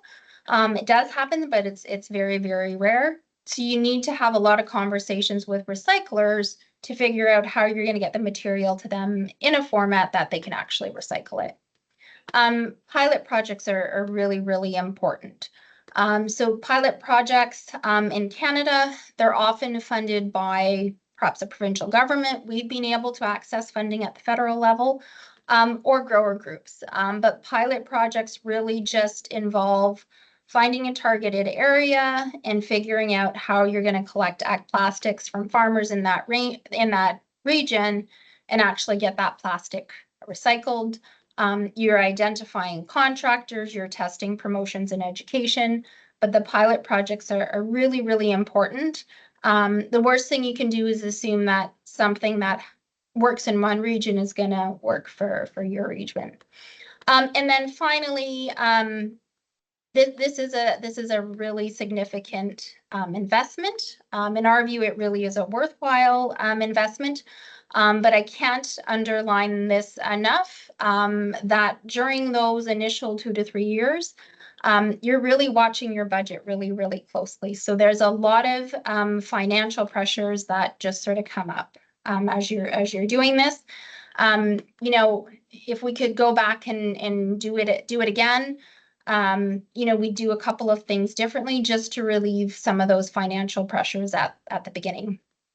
And then finally, don't underestimate the development time that's required to put these programs together. The first ag plastic pilot project probably started in 2010 in Saskatchewan, right? And so it takes a lot of time to sort of get these things up and going, but the investment really is worth it. So Morgan, I think I'll stop there. And more than happy to take sort of any questions about the regulation. If I can't answer them now, I'll certainly send it through you to answer it later. Thank you so much, Kim. It looks like Steve has a question. Go ahead, Steve. Yeah, so a couple questions. First of all, thanks for giving us that information. It's really interesting and pertinent since we're kind of dealing with some of that stuff right now. So you said the producers have the legal obligation to participate. Yeah. How do you enforce that? I mean, you've got companies all over the world supplying products. I mean, how do you make sure they meet their legal obligation? So I would say that's an excellent question for any government official, but you've highlighted a real sensitive issue. So Clean Farms is the producer responsibility organization. We are a compliance mechanism. We cannot force any company to take on that regulatory obligation. So my power is very much limited. When it comes to compliance and enforcement, my job is to reach out and educate as much as possible. And then in the event that I'm unable to get a company to join, it really is on government officials to take it to the next step. So on that point, government officials need to have the capacity and the will to go after companies that aren't doing this. In Canada, if you're not complying with regulations, I would describe the offense as, in Canada, we use the term, it's a summary offense. It's like a speeding ticket. Government officials will always try education and outreach before they turn to enforcement. But to that question, it's an important one because that leads to those financial pressures that you really experience in the first 1 to 2 years when you're getting producers on board. So I'm sorry, that was a long-winded question to say ultimately the responsibility is with government authorities. And it's my role really to educate as much as possible. Right. So the provincial authority would have to do something. But what do they do? I mean, do they stop sale? Do they seize I mean, what can they do? I mean, no, it's a ticket and it goes to court. And then sometimes there's an associated fine. But then the court has to enforce it. Exactly. So it doesn't fix itself in 30 days. It is a bit of a long drawn out ordeal. Okay. So I would argue you need another kind of leadership when it comes to tackling this. Industry really does need to sort of come together and say, look, we're going to do this. We're all going to do this. If you've got strong collaboration in a sector, it works much better. But that's a major financial pressure for us. Okay. And then the second question is the eco fee. Who pays the eco fee? Yeah, so that's a great question. So if you were to talk to our finance department, they would say the legally obligated party does. I would say yes, the legally obligated party does that, but they incorporate it into the cost of the product. Right, but So it's not collected at the point of sale or anything. It's at the point of sale, right? It gets is at the passed point of down the value chain, and ultimately it's paid for by the farmer. Right, but the farmer doesn't pay for it when they purchase the product. It's the producer has to send you a check. Yeah, I have a Okay. financial arrangement with the producer, Right. but we all know that ultimately gets passed down to the user. Well, sure. Yeah, whether it's visible or invisible, Right. it gets passed down to the producer. Right. I'm sorry, Okay. to the farmer. Yeah. Okay, great. Thank you. Hi, this is Nate. I was wondering how much cost is being added to the end product with all this regulation? Sure. So it's when it comes to hay and silage wrap, I would estimate it at about 7 to 10% of the cost of the product. So let's say you're looking at, if you've got a $1,000 silage bag, maybe about, $70 or so, right? So 7 to 10% of the cost of the product. If you're looking at something like pesticides, it could be anywhere as low as 0.1 to 0.5% of the cost of the product. And as high as? 7 to 10% is probably as high as it goes.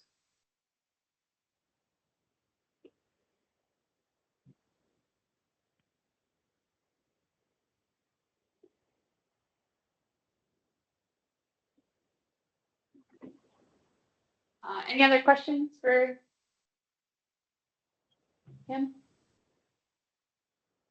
So when you pass a regulation in Canada and it costs more, isn't any subsidy behind that to help pay for that for the growers? Yeah. So I'll just emphasize that it's the provincial government that passes the regulation. I'm mentioning that because I have a lot of conversations with producers, and they're almost they sort of think that Clean Farms as an organization is passing these regulations, but it is passed by the provincial government.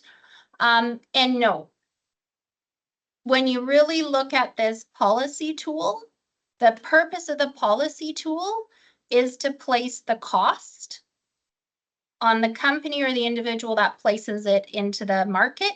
It's really to get those costs transferred away from municipal governments or provincial governments or whoever takes responsibility for recycling or waste management. So we don't see a lot of subsidies. However, provincial governments will sometimes fund pilot projects, or they'll fund ag waste studies, or they'll do work that will help inform a regulation. But ultimately, the purpose of these regulations is to transfer that cost to industry.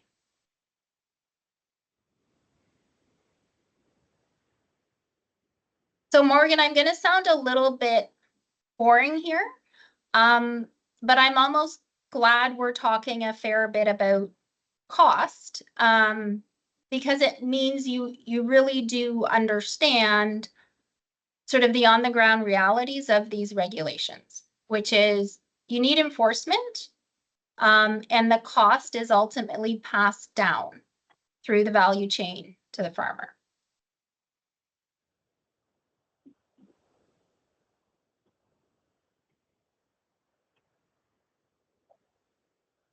One other question that I had was, can you talk about I know you talked about lessons learned, you need time for development. Can you talk about what the time was in the Quebec regulations between when it was passed and when it had to be Yeah, so we had 1 year for the majority of those categories. And that was extremely rushed. We would recommend 2 years at a minimum.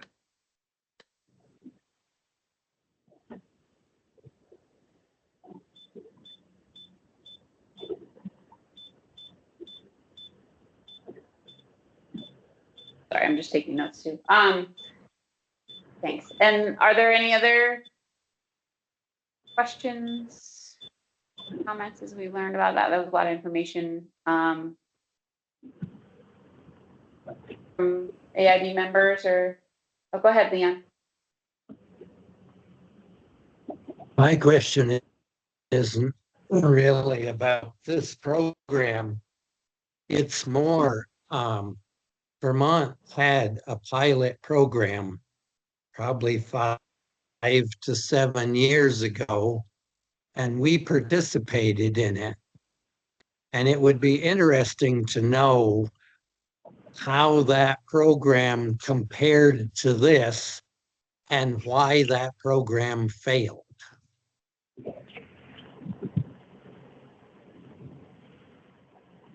Are you talking about the program for Bale Wrap?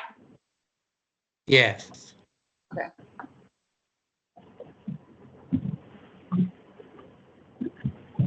So I can take that, Leon. I don't know. So maybe, Kim, I might give you a call if I can tell you a little bit more about the pilot, and then I'll find more information about it. If I can't figure it out, the differences, I might ping you. But Leon, I think that's a good question, and I will try and figure it out for you.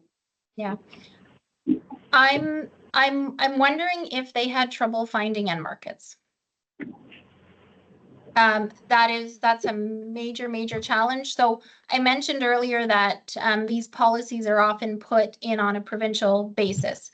And that's a challenge for producers because they operate in multiple regions.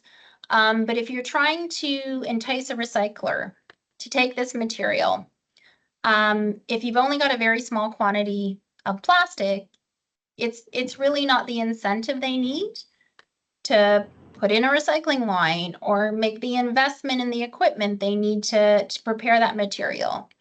And so that's part of the reason I refer to some of those federal initiatives or even those global initiatives. If you were to talk to any member of the Clean Farm staff, we would argue that end markets and poor end markets are a real challenge for us. And so if there was more of a demand for recycled content, we'd probably have an easier time finding end markets for our plastic.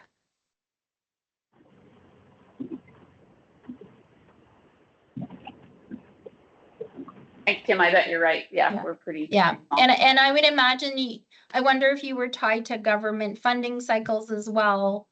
That's often the reason that pilot projects kind of close in Canada as well. It may not meet that criteria for that funding program because it's not new and different. There's a whole bunch of reasons.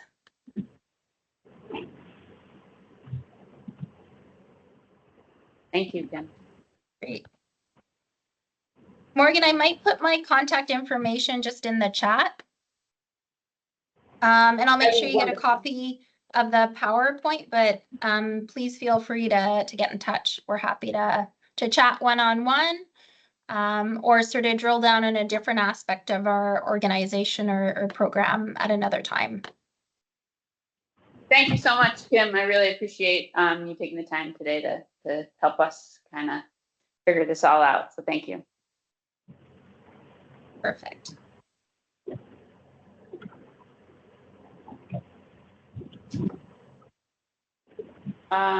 Okay, we are like perfect at timing. Thank you all of our presenters for doing such a good job keeping us on track. So I do think I saw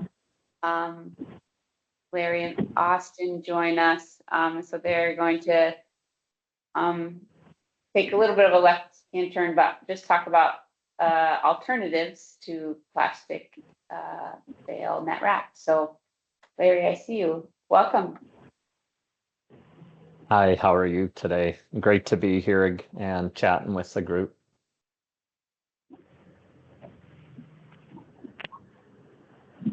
So you can, I think you can just steal the screen from Kim and share whatever you need to, and then you can just take it away. You bet. I think Austin is going to do a screen share. Good day, everyone. Does everybody see my screen? Yes. Yep. Perfect. Thanks for having us on today. We really appreciate it. Did you want us just to dive in and? Yeah, you can just go for it. Kind of give a little background of your product and how you got there, and kind of things that I talked to you about a few weeks ago of, yeah, kind of what made you want to find an alternative, and then how you went about it. You bet. You bet. Just in terms of as we're going through this, by all means, everyone on the call, just either put your hand up in the chat or just interrupt us. I'm pretty old school with some of that as we go through any of this, something pops in your mind, do not hesitate just to stop us and we can do a deeper dive on anything that's of interest or comes to mind for you where you've got questions. So please, we'll keep this fairly casual.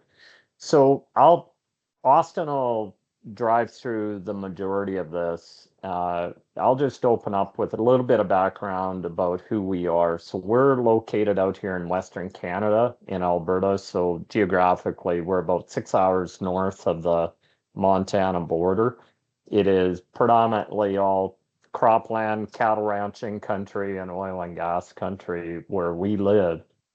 And our family, we've got a very deep background in the agriculture industry. We've been, for many, many, many generations going back, we've been farmers, ranchers, hog industry, etc.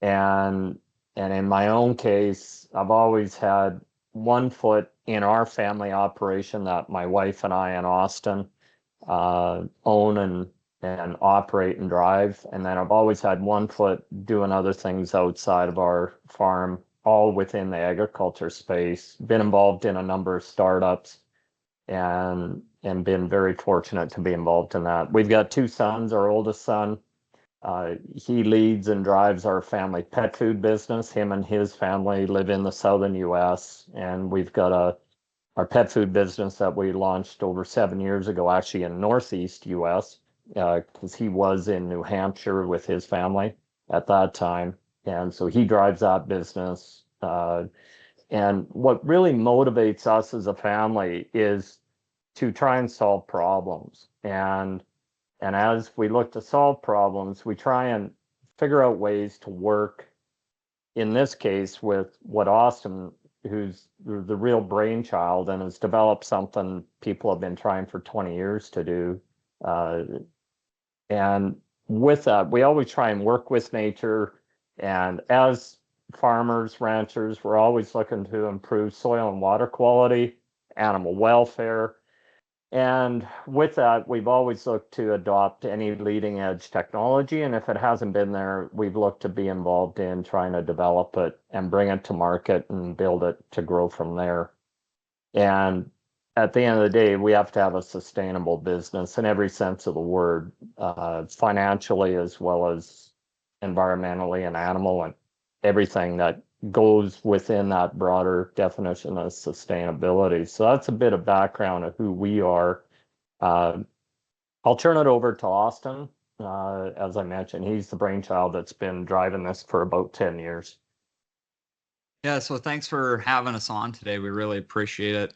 My name's Austin. I grew up on our family farm here in Alberta and became a partner and managed our cattle operation for 10 years before I made the leap full-time into Nature's Net Wrap. And a key focus of ours has always been to look for ways to improve our operation and make it more efficient. And as ranchers, we understand the challenges associated with plastic net wrap and twine. It's something you're dealing with on almost a daily basis. And after having a frustrating day back in 2015 cutting net wrap and twine off of our bales and equipment, I thought there has to be a better way, a solution to dealing with all this plastic. And that thought sparked the 9-year journey to create Nature's Net Wrap, which is the first and only compostable bale net wrap on the market. We spent 7 years doing both lab and field testing of multiple biopolymers and natural fibers. And from all that research and testing, we created a proprietary blend of biopolymers that met all the competing needs and criteria to make a bale net wrap. In 2022, we developed our first prototype rolls, and they successfully ran through a baler at our ranch. And that was a very exciting day for us because it was the first time after all those years that we knew we have something. And with the help of CNH Industrial, we followed that up with 2 years of testing our net wrap through multiple models of balers and climatic zones across North America before we launched last May of 2024. CNH jumped on board early and made an investment in us, and they've been very supportive of us expanding our market reach, both geographically and also how we are selling our net wrap in the market.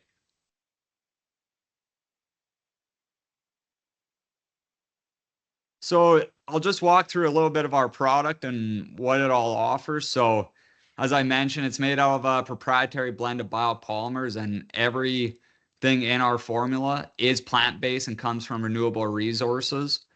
And with the testing to develop this product, there were a lot of competing needs between making it hold together on the bales for over 12 months, being able to run through balers to be a seamless transition, and to actually be manufactured. That was itself its own challenge, and all the while trying to make something that's compostable.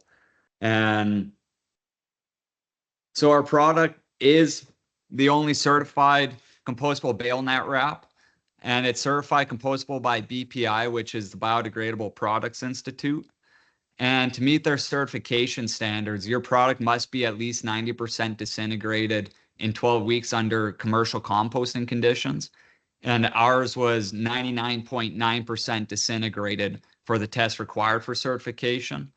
As well, your product must pass rigorous ecotoxicity testing to make sure there's nothing harmful going back into the soil or contaminating it or the water. And we have also done a on-farm composting study with Lakeland College in a manure pack. And in that study, when we removed samples at the 6-month point, our net wrap was gone, or if anything did remain, it was already disintegrated to the point where it literally just crumbled in our hands as we were trying to remove it from the manure pack. And there's a very big difference between being compostable versus biodegradable. And especially with, as I'm sure a lot of you have seen, there are countries in Europe and states in the US that have actually banned calling your product biodegradable because of how open-ended of a term it can be. Whereas to be compostable, you have to pass very rigorous testing and protocols to call yourself that, which we have passed all of that. As well, we have also gotten a lot of feedback from customers that used our net wrap last year, and when they cleaned out their bedding pens already this spring, they weren't finding it. And for those of you who don't know, that's the step before it even goes into the manure pack rows to further compost and then get spread out onto the land. So we've had some very happy customers that already cleaned out their pens and spread out the manure on their land, and they, for the first time, didn't have to clean off the chains and beaters of the manure spraying trucks or anything off the bearing. So they had a very happy day. We have also done a soil burial study with Lakeland College across multiple different soil types. and climatic zones as well.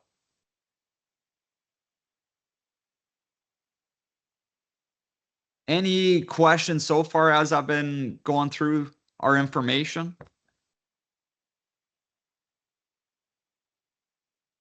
Anybody have any questions so far? Go ahead, Sean. I'm just curious if any of this has been run through OMRI listing, or if there's an intention to look at OMRI listing for use in organic farms or other certifier, verification.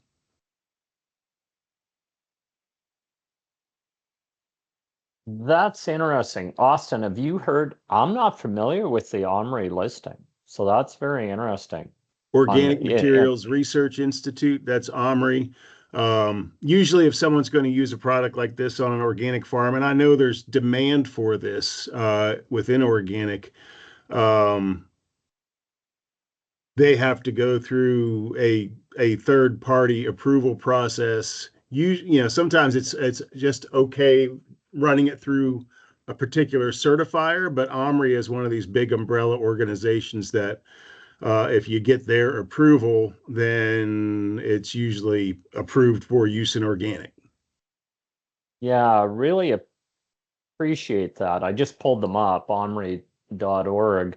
We do have a number of organic operators using our material, and we're familiar. We used to have a herd of a couple hundred organic cows in the past, so quite familiar with that, as well as on the crop farming side. So presumably someone's putting it in their OSP and their certifiers are looking at it then. Yeah, I would assume so. So we'll reach out to OMRI. So I appreciate you bringing that up. They're out of Eugene, Oregon. Perfect. Yeah, we're learning lots as we go through this, and any contacts, connections that any folks have got, much appreciated. Thanks. Clark or Parmalee, sorry. Yeah, Clark Parmalee. Have you tried using this in wrapped round bales? In round bale silage? Yes. Yeah, so we did a 18-month silage bale study in Tennessee and Belgium and had no issues with our net wrap breaking down under the silage conditions. The real key to breaking it down are the soil microorganisms and enzymes. We've designed it so that UV and rain have minimal impact on the degradation of it. Yeah, the material pretty much looked as you would we thought it would be the case. We're very familiar with silage bales ourselves and wrapping them in the rows. Not the, call it the marshmallow type silage bales, but the ones that use like an Anderson inline wrapper type deal. And as you would expect, once it goes in and once all the oxygen's gone, it hits a steady state and effectively is suspended in time. And that's what ended up with our material. It came out looking like the day it went in. Very happy with that. Because the big deal with that is just the melting point. And so long as you're well above that melting point when the forage is going through that ensiling process, and our melting point is well above, so it performed really well. Thank you.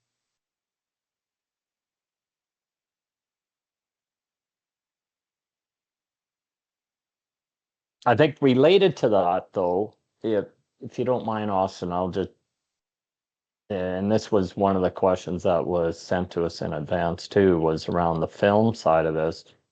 We wanted to develop something that hit the net wrap, so a netted material market first.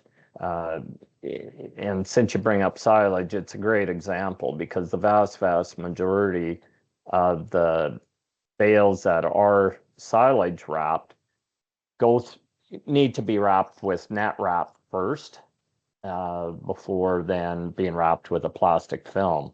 That is the bigger market on the silage side, let alone obviously all the dry forages. So we wanted to solve that issue first that we were having in our own operation.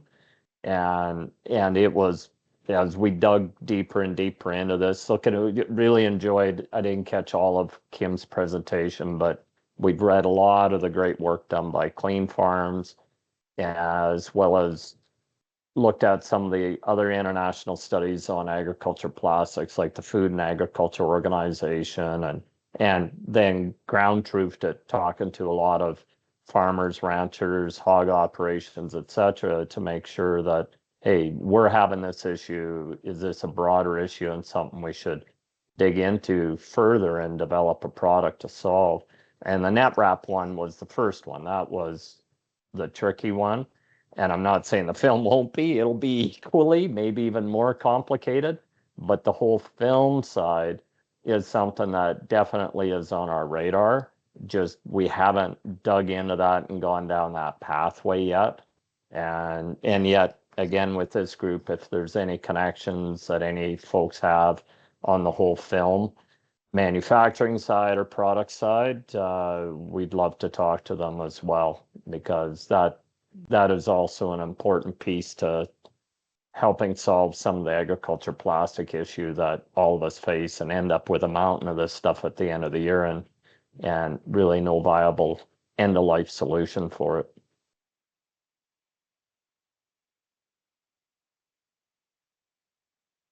Go ahead, Austin. Any other questions before we keep moving forward?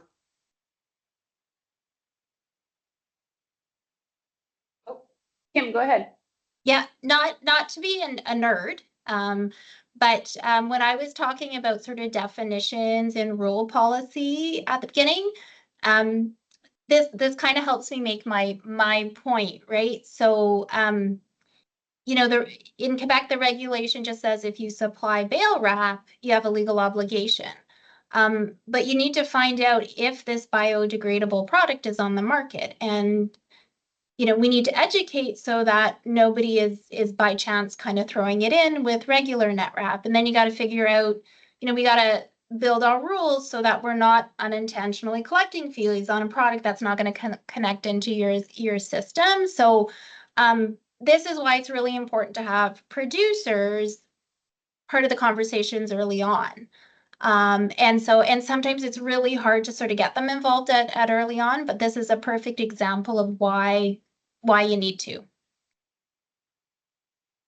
Yeah, appreciate that, Kim. And I would, if you're able to, Kim, really would like a follow-on conversation with you sometime in the next 2 to 4 weeks. Just have a number of thoughts. I caught some of your comments around the regulatory environment and government programs, and be it positive versus negative incentives and stuff like that, and would like to just follow up on that, because there's been a lot of programs in the past, both Canada, the US, Europe, that have been more using a carrot instead of a stick approach, and would like to, when it comes to technology adoption, and there's a long list of that I'm very familiar with.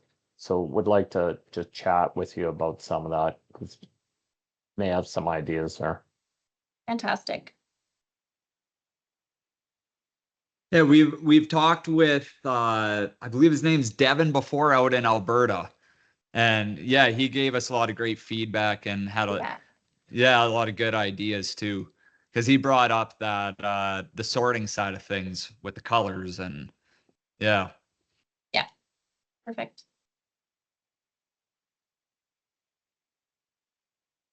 Any other questions? No, sorry, no, Austin. Sorry, you go. No, I'm good. Yeah, I was just going to ask if any other questions before we keep moving forward.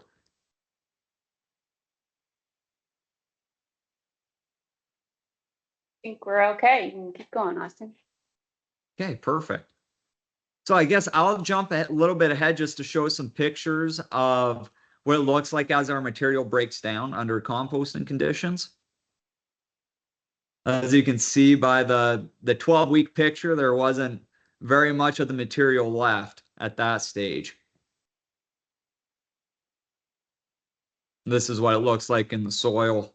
And I guess I'll touch a little bit too, just a little bit more on the difference between biodegradable and compostable. So everything that is compostable is biodegradable, but not everything that is biodegradable is compostable because of the very strict test requirements. And having associated with composting, yeah. Yes, associated with composting and having a definitive timeline associated with the breakdown as well.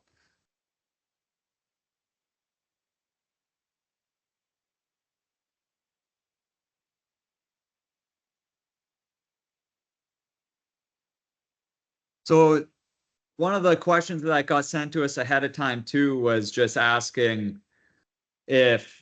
how most of our customers are disposing of it today.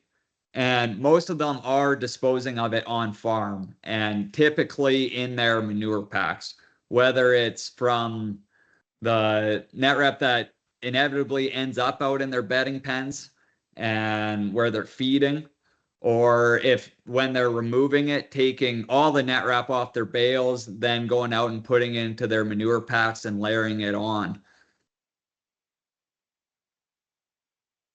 We wanted to go down the certification pathway so that customers can take it to a commercial composting facility if they're not going to compost on farm or compost in their backyard, so that it gives them that extra option. Because the goal with this was to try to eliminate any of our material ending up in a landfill, because we know that is a giant problem. And we get reach outs every month from different municipal waste managers inquiring about our net wrap, because they say they're always getting calls from farmers wondering where do we take our net wrap, because the options for a lot are either to burn it or bury it or take it to the landfill, and none of them are the greatest alternatives to it.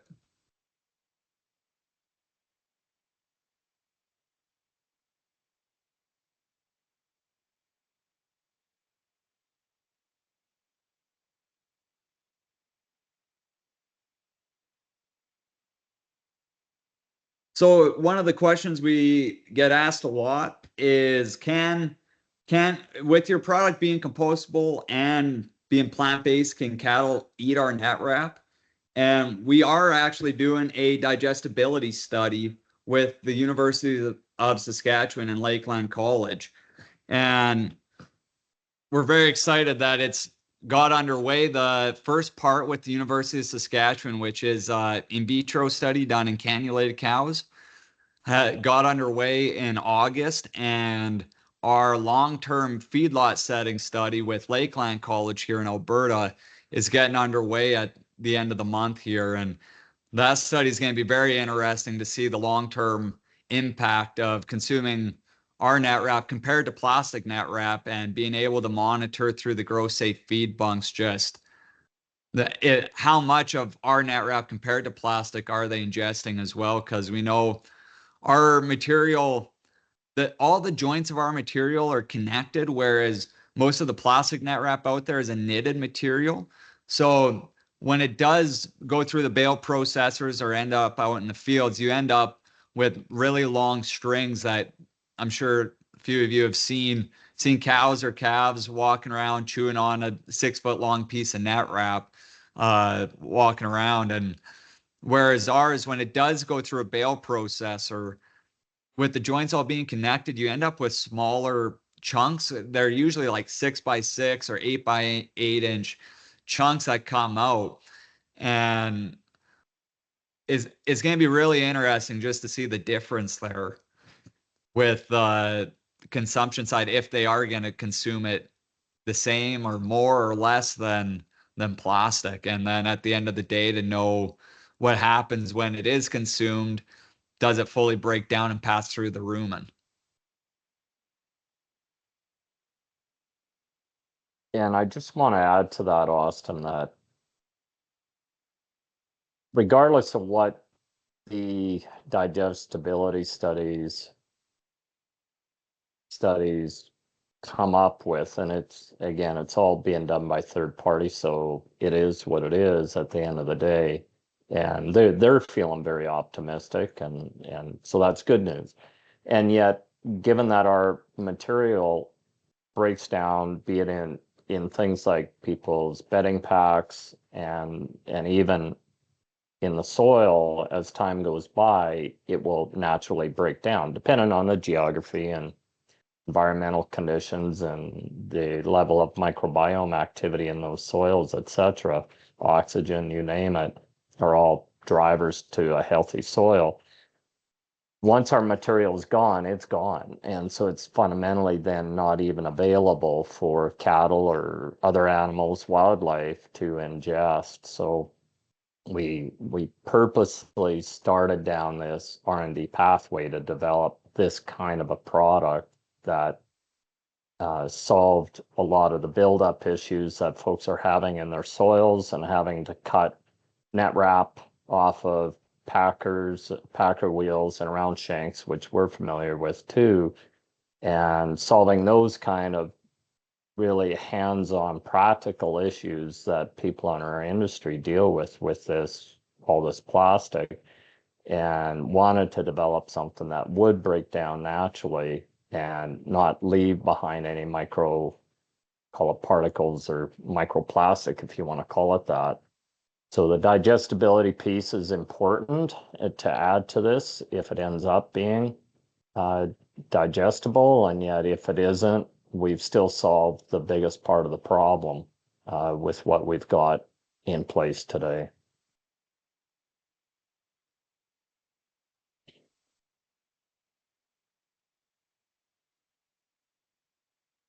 Yes, Leon, you got a question? I actually have two. I'm an organic dairy farmer and I serve on this board. And my first question is, we have liquid manure storage. So if we were to use this product, use any incorporation into the manure as a way to dispose of it, at least the way I'm understanding what you're telling us. So what kind of a process would it be to make its own composting stream, if you will? How would you compost just this product? And my second question is, how does the cost of this compare on the farmer level to plastic net wrap? Yeah, so Austin, do you want to just chat about, call it the liquid slurry side of this, not only with dairy, but also hog operations, I guess? Any thoughts on that? Yeah, so question on just the process with what they're doing to compost in the manure packs for it to break down. Yes. Yes. Yeah, very simple process. Once they clean their pens out, and we've already seen customers that when they cleaned their pens out in the spring, they weren't finding it already. We had one customer that runs a feedlot down in the States, and he has 4 manure spreading trucks, and he just cleaned it right out of his bedding pens and put it in his trucks and then spread it out on the land, and was very happy to not be finding it. Because for those of you who don't know, the picture on this slide is of a manure spreading truck, and you can see all the plastic that gets caught up on everything. But for most of the time, after they clean out their bedding pens, they just go stack up all the manure into long rows and let it sit and compost for, some are 6 months, 8 months, or a year, or however long, personal preference of their operation and how long they let it sit for before they go and then spread it out.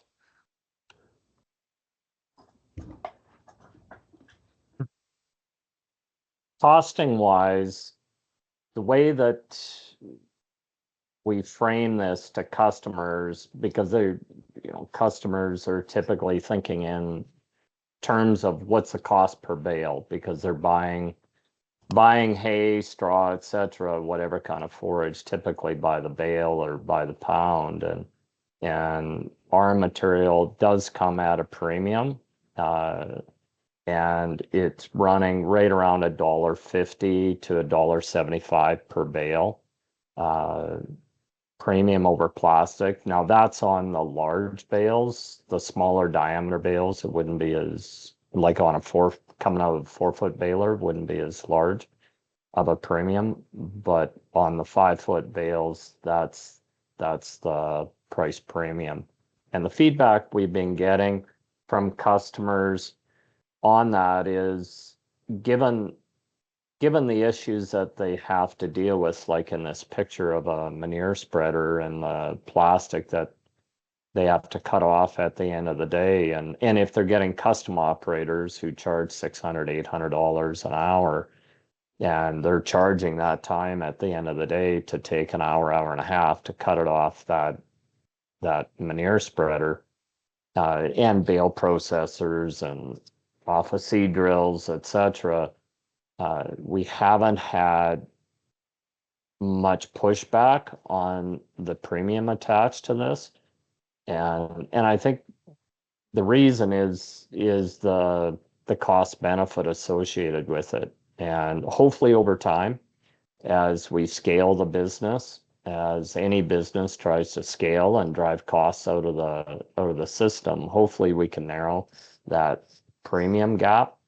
And no different than what plastic did. Plastic net wrap was at a price premium to sisal twine when it was introduced many, many years ago. And yet, once people saw the value proposition associated with it, and I know in our own operation, we very quickly switched over from sisal twine to plastic net wrap, even though it was more expensive. And once people saw the benefits of switching away from the sisal twine to the plastic net wrap, it took off rapidly, and that helped drive the cost of the material down. And hopefully we'll see a similar type scenario as we scale the business up over the coming years here. We're just nicely into, call it year 2, but really we've been selling for about 14, 15 months. I just want to go back to the Leon's question on the liquid slurry. Need to dig into that a little bit more with some of the customers, because we do have a number of dairy and hog customers who are using our material, and we haven't done any looking to see, okay, will it break down in that kind of liquid slurry environment? Obviously, it'll break down once it's out on the land and in contact with the soil. But in that slurry environment, just what happens there? And honestly, don't have an answer to that. So that's something that we will look into and see if we can find out some more information. And some of the researchers we're working with that are way, way smarter on that kind of stuff than I am, they may have some very simple answers to that as well. So sorry that if that's more what you're referring to, Leon, sorry, don't have a definitive answer with that. That's okay. I just think it's a question that an answer needs to be found for at some point. Yeah, you bet. Definitely. I know that we've got, as I mentioned, just the feedback we're getting from hog and dairy operations that are in, call it inside of barns, not the outside ones, but the ones inside of barns that have been utilizing our material. Just within that system, it is breaking down because of the heat and the microbial activity. And yet once it goes out into the slurry tanks, I am not sure if that process continues or if it slows down until it's put onto the land or until they get all the liquid out, clean clean the, call it the pit out, and then either windrow that organic material and leave it sit for a while. I'm just not sure yet. When Austin's talked about the manure pack, it's been folks that are, say, bedding animals in a feedlot type setting or a cow-calf setting, where Austin started getting calls from folks in, for example, Iowa, kind of in January, who, after a very short period of time, at 3 or 4 months, were starting to clean out their pens in January, and the material was either completely gone or it was so brittle it just crumbled in their hands. Just to further elaborate on why this would be an important question to answer, our manure storage is 30 some years old, and we have never cleaned it out. So having a product that's in there that you had to actually clean out would be an issue. It would need to be something that decomposed in the liquid manure setting. That's why I'm asking the question. So what do you do with plastic today, Leon? Do you just fully remove it? Yes, we unwrap the net wrap off the bales. But it's actually new to us. We always had a twine baler for just this reason, because we didn't want more plastic. But we purchased a new baler last year, and it was going to cost $5,000 more to have the add-on to put twine on the bales. And that told us, well, we got to figure out how to do this with net wrap. So this is somewhat new to us. This is only our second harvest season with net wrap. So I'm really interested in ways that we can use a product like this now that we're tied to a net wrap bale. Yeah, you bring up an interesting piece in terms of the direction of baler technology, Leon, because a lot of these baler manufacturers are either going down the pathway that you experienced, where the twine attachment is an expensive option to add on, or they're outright stopping the manufacturing of twine balers. And we've had those manufacturers reach out to us to work with us because there's applications into things like biodigesters with these bioreactors, where they just do not want plastic introduced into that system, where the folks have been using sisal twine. And with companies moving away from twine balers or having it as an expensive add-on, if they're going to stay in the market selling net wrap balers, they need to have an alternative for those kind of customers. And we've had many reach outs across significant parts of Europe, in particular related to that. And even in our own backyard, near us, there's biogas type facilities as well.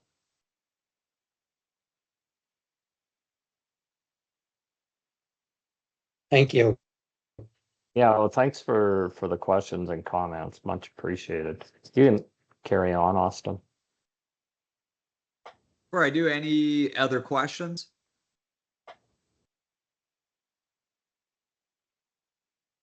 Oh, go for it, Austin. Well, I think I'll just quickly touch back on the price, because I know with a lot of our customers, they understand that there is a premium upfront with our product, but the potential for the back end savings down the road with not having to clean it off of the equipment and machinery and all the other downstream problems that plastic does cost, because the customer with the 4 manure spraying trucks, he told me that in his operation, his biggest moving or driving factor to want to use ours was between the 4 trucks, it was about $200,000 a year in repairments. And that's massive. So for a customer like that, there's significant savings from switching over to our product. And those were the $200,000 in repairs were specific to what was caused by plastic damage, wrapping around bearings, etc., right?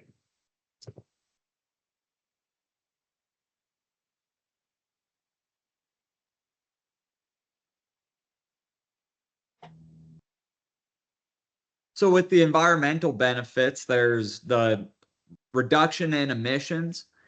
Using our type of resins, there are 50%, greater than 50% of emission savings through the whole manufacturing process of our material compared to plastic.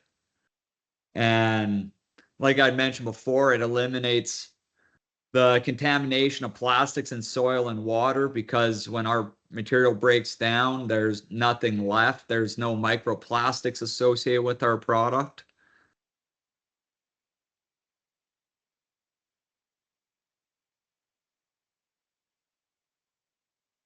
I think it's time to, yeah, open up to more of the Q&A side of things.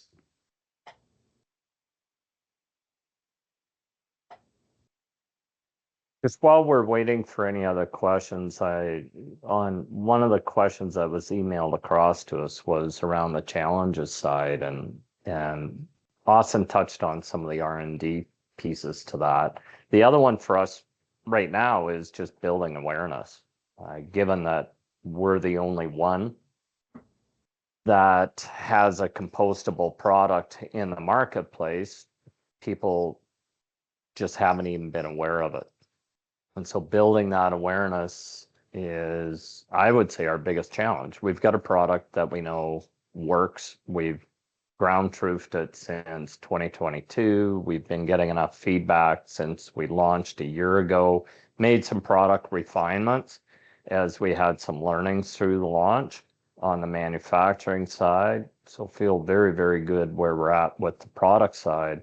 So it's more just around building awareness and getting folks knowing that we actually exist. And the adoption curve for something like this, we see it no differently than any other new technology. I think back to the myriad of technologies we've implemented, from going all the way back to things like yield monitors or some of the spray technology, etc., and GPS.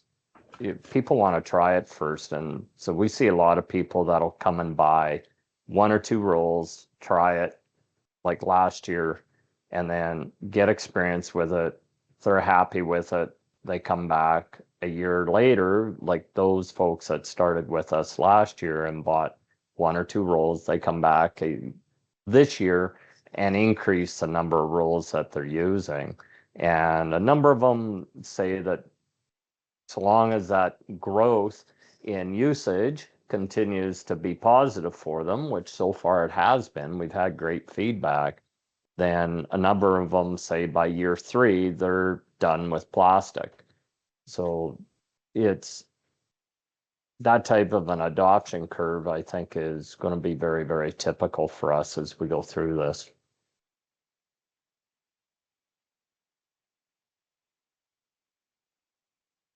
Are there any other questions from the AIB members for Larry and Austin?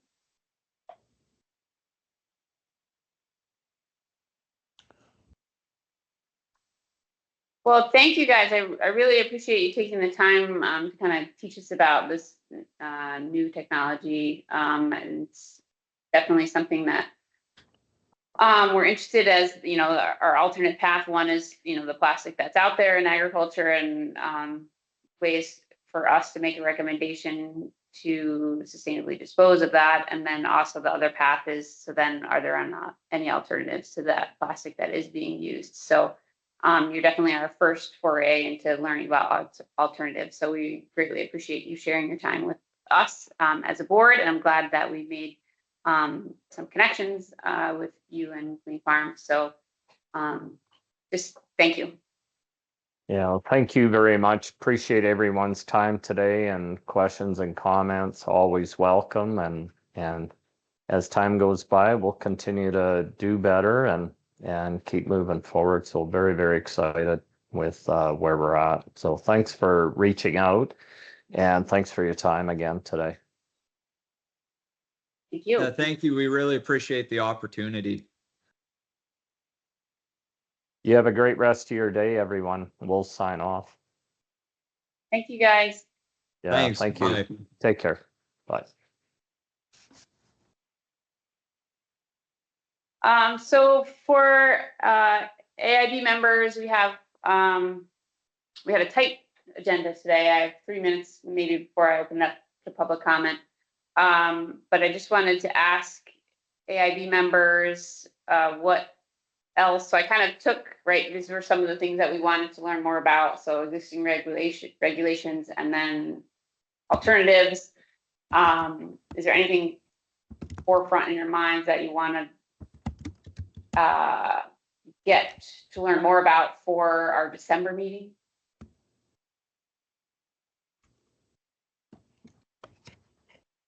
Cool. I do have one.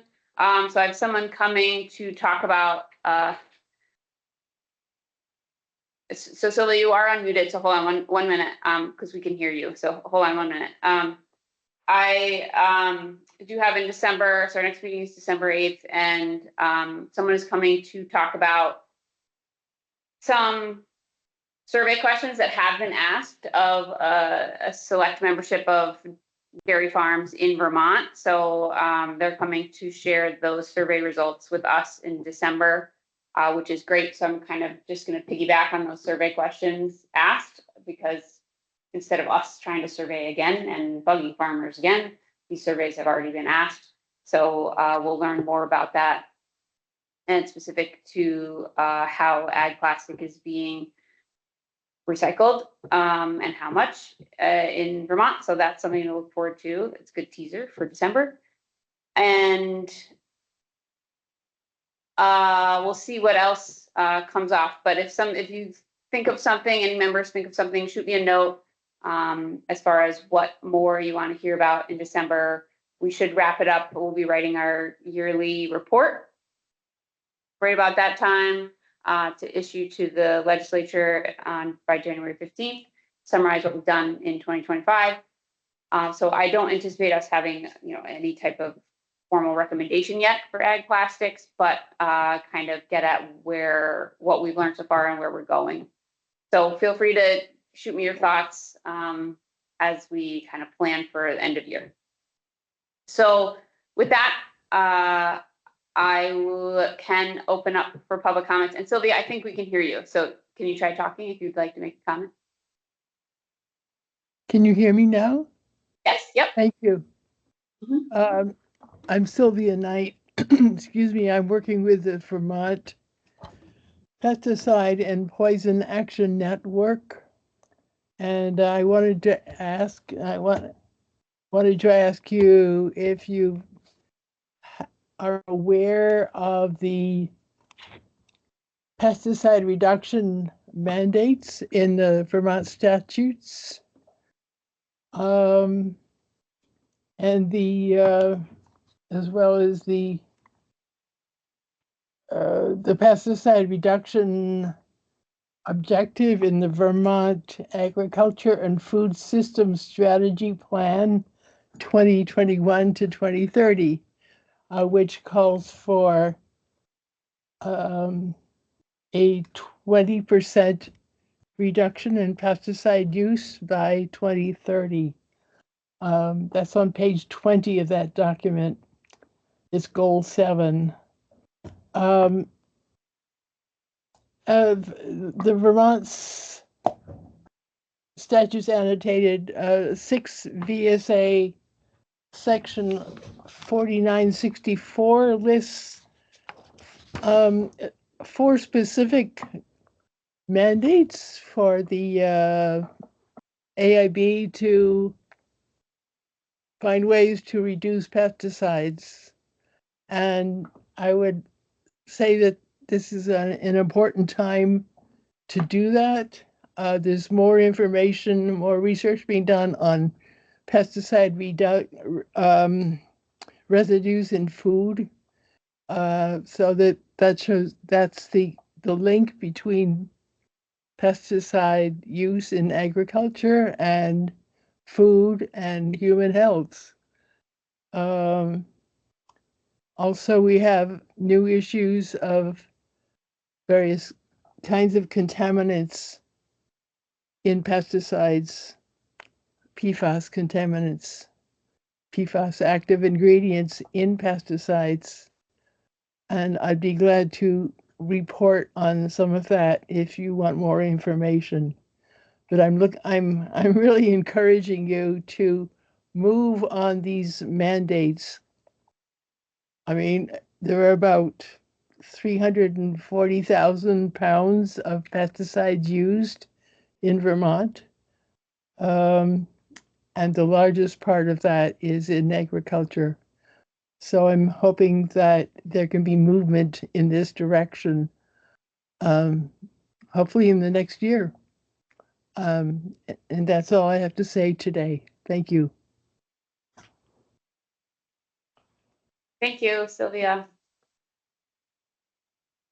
Are there any other public comments?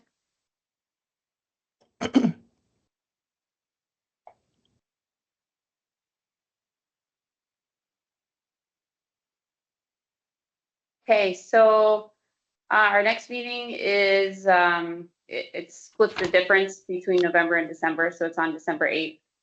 It should be on board members' calendars. And we will dig a little further, summarize the year for that report, and then dig some further into interested topics. So please let me know if there's anything that you would like to hear during that meeting. But otherwise, thank you all for joining today and participating. And we will see you in a couple months. Thank you. Thank you all. Thanks. Bye-bye.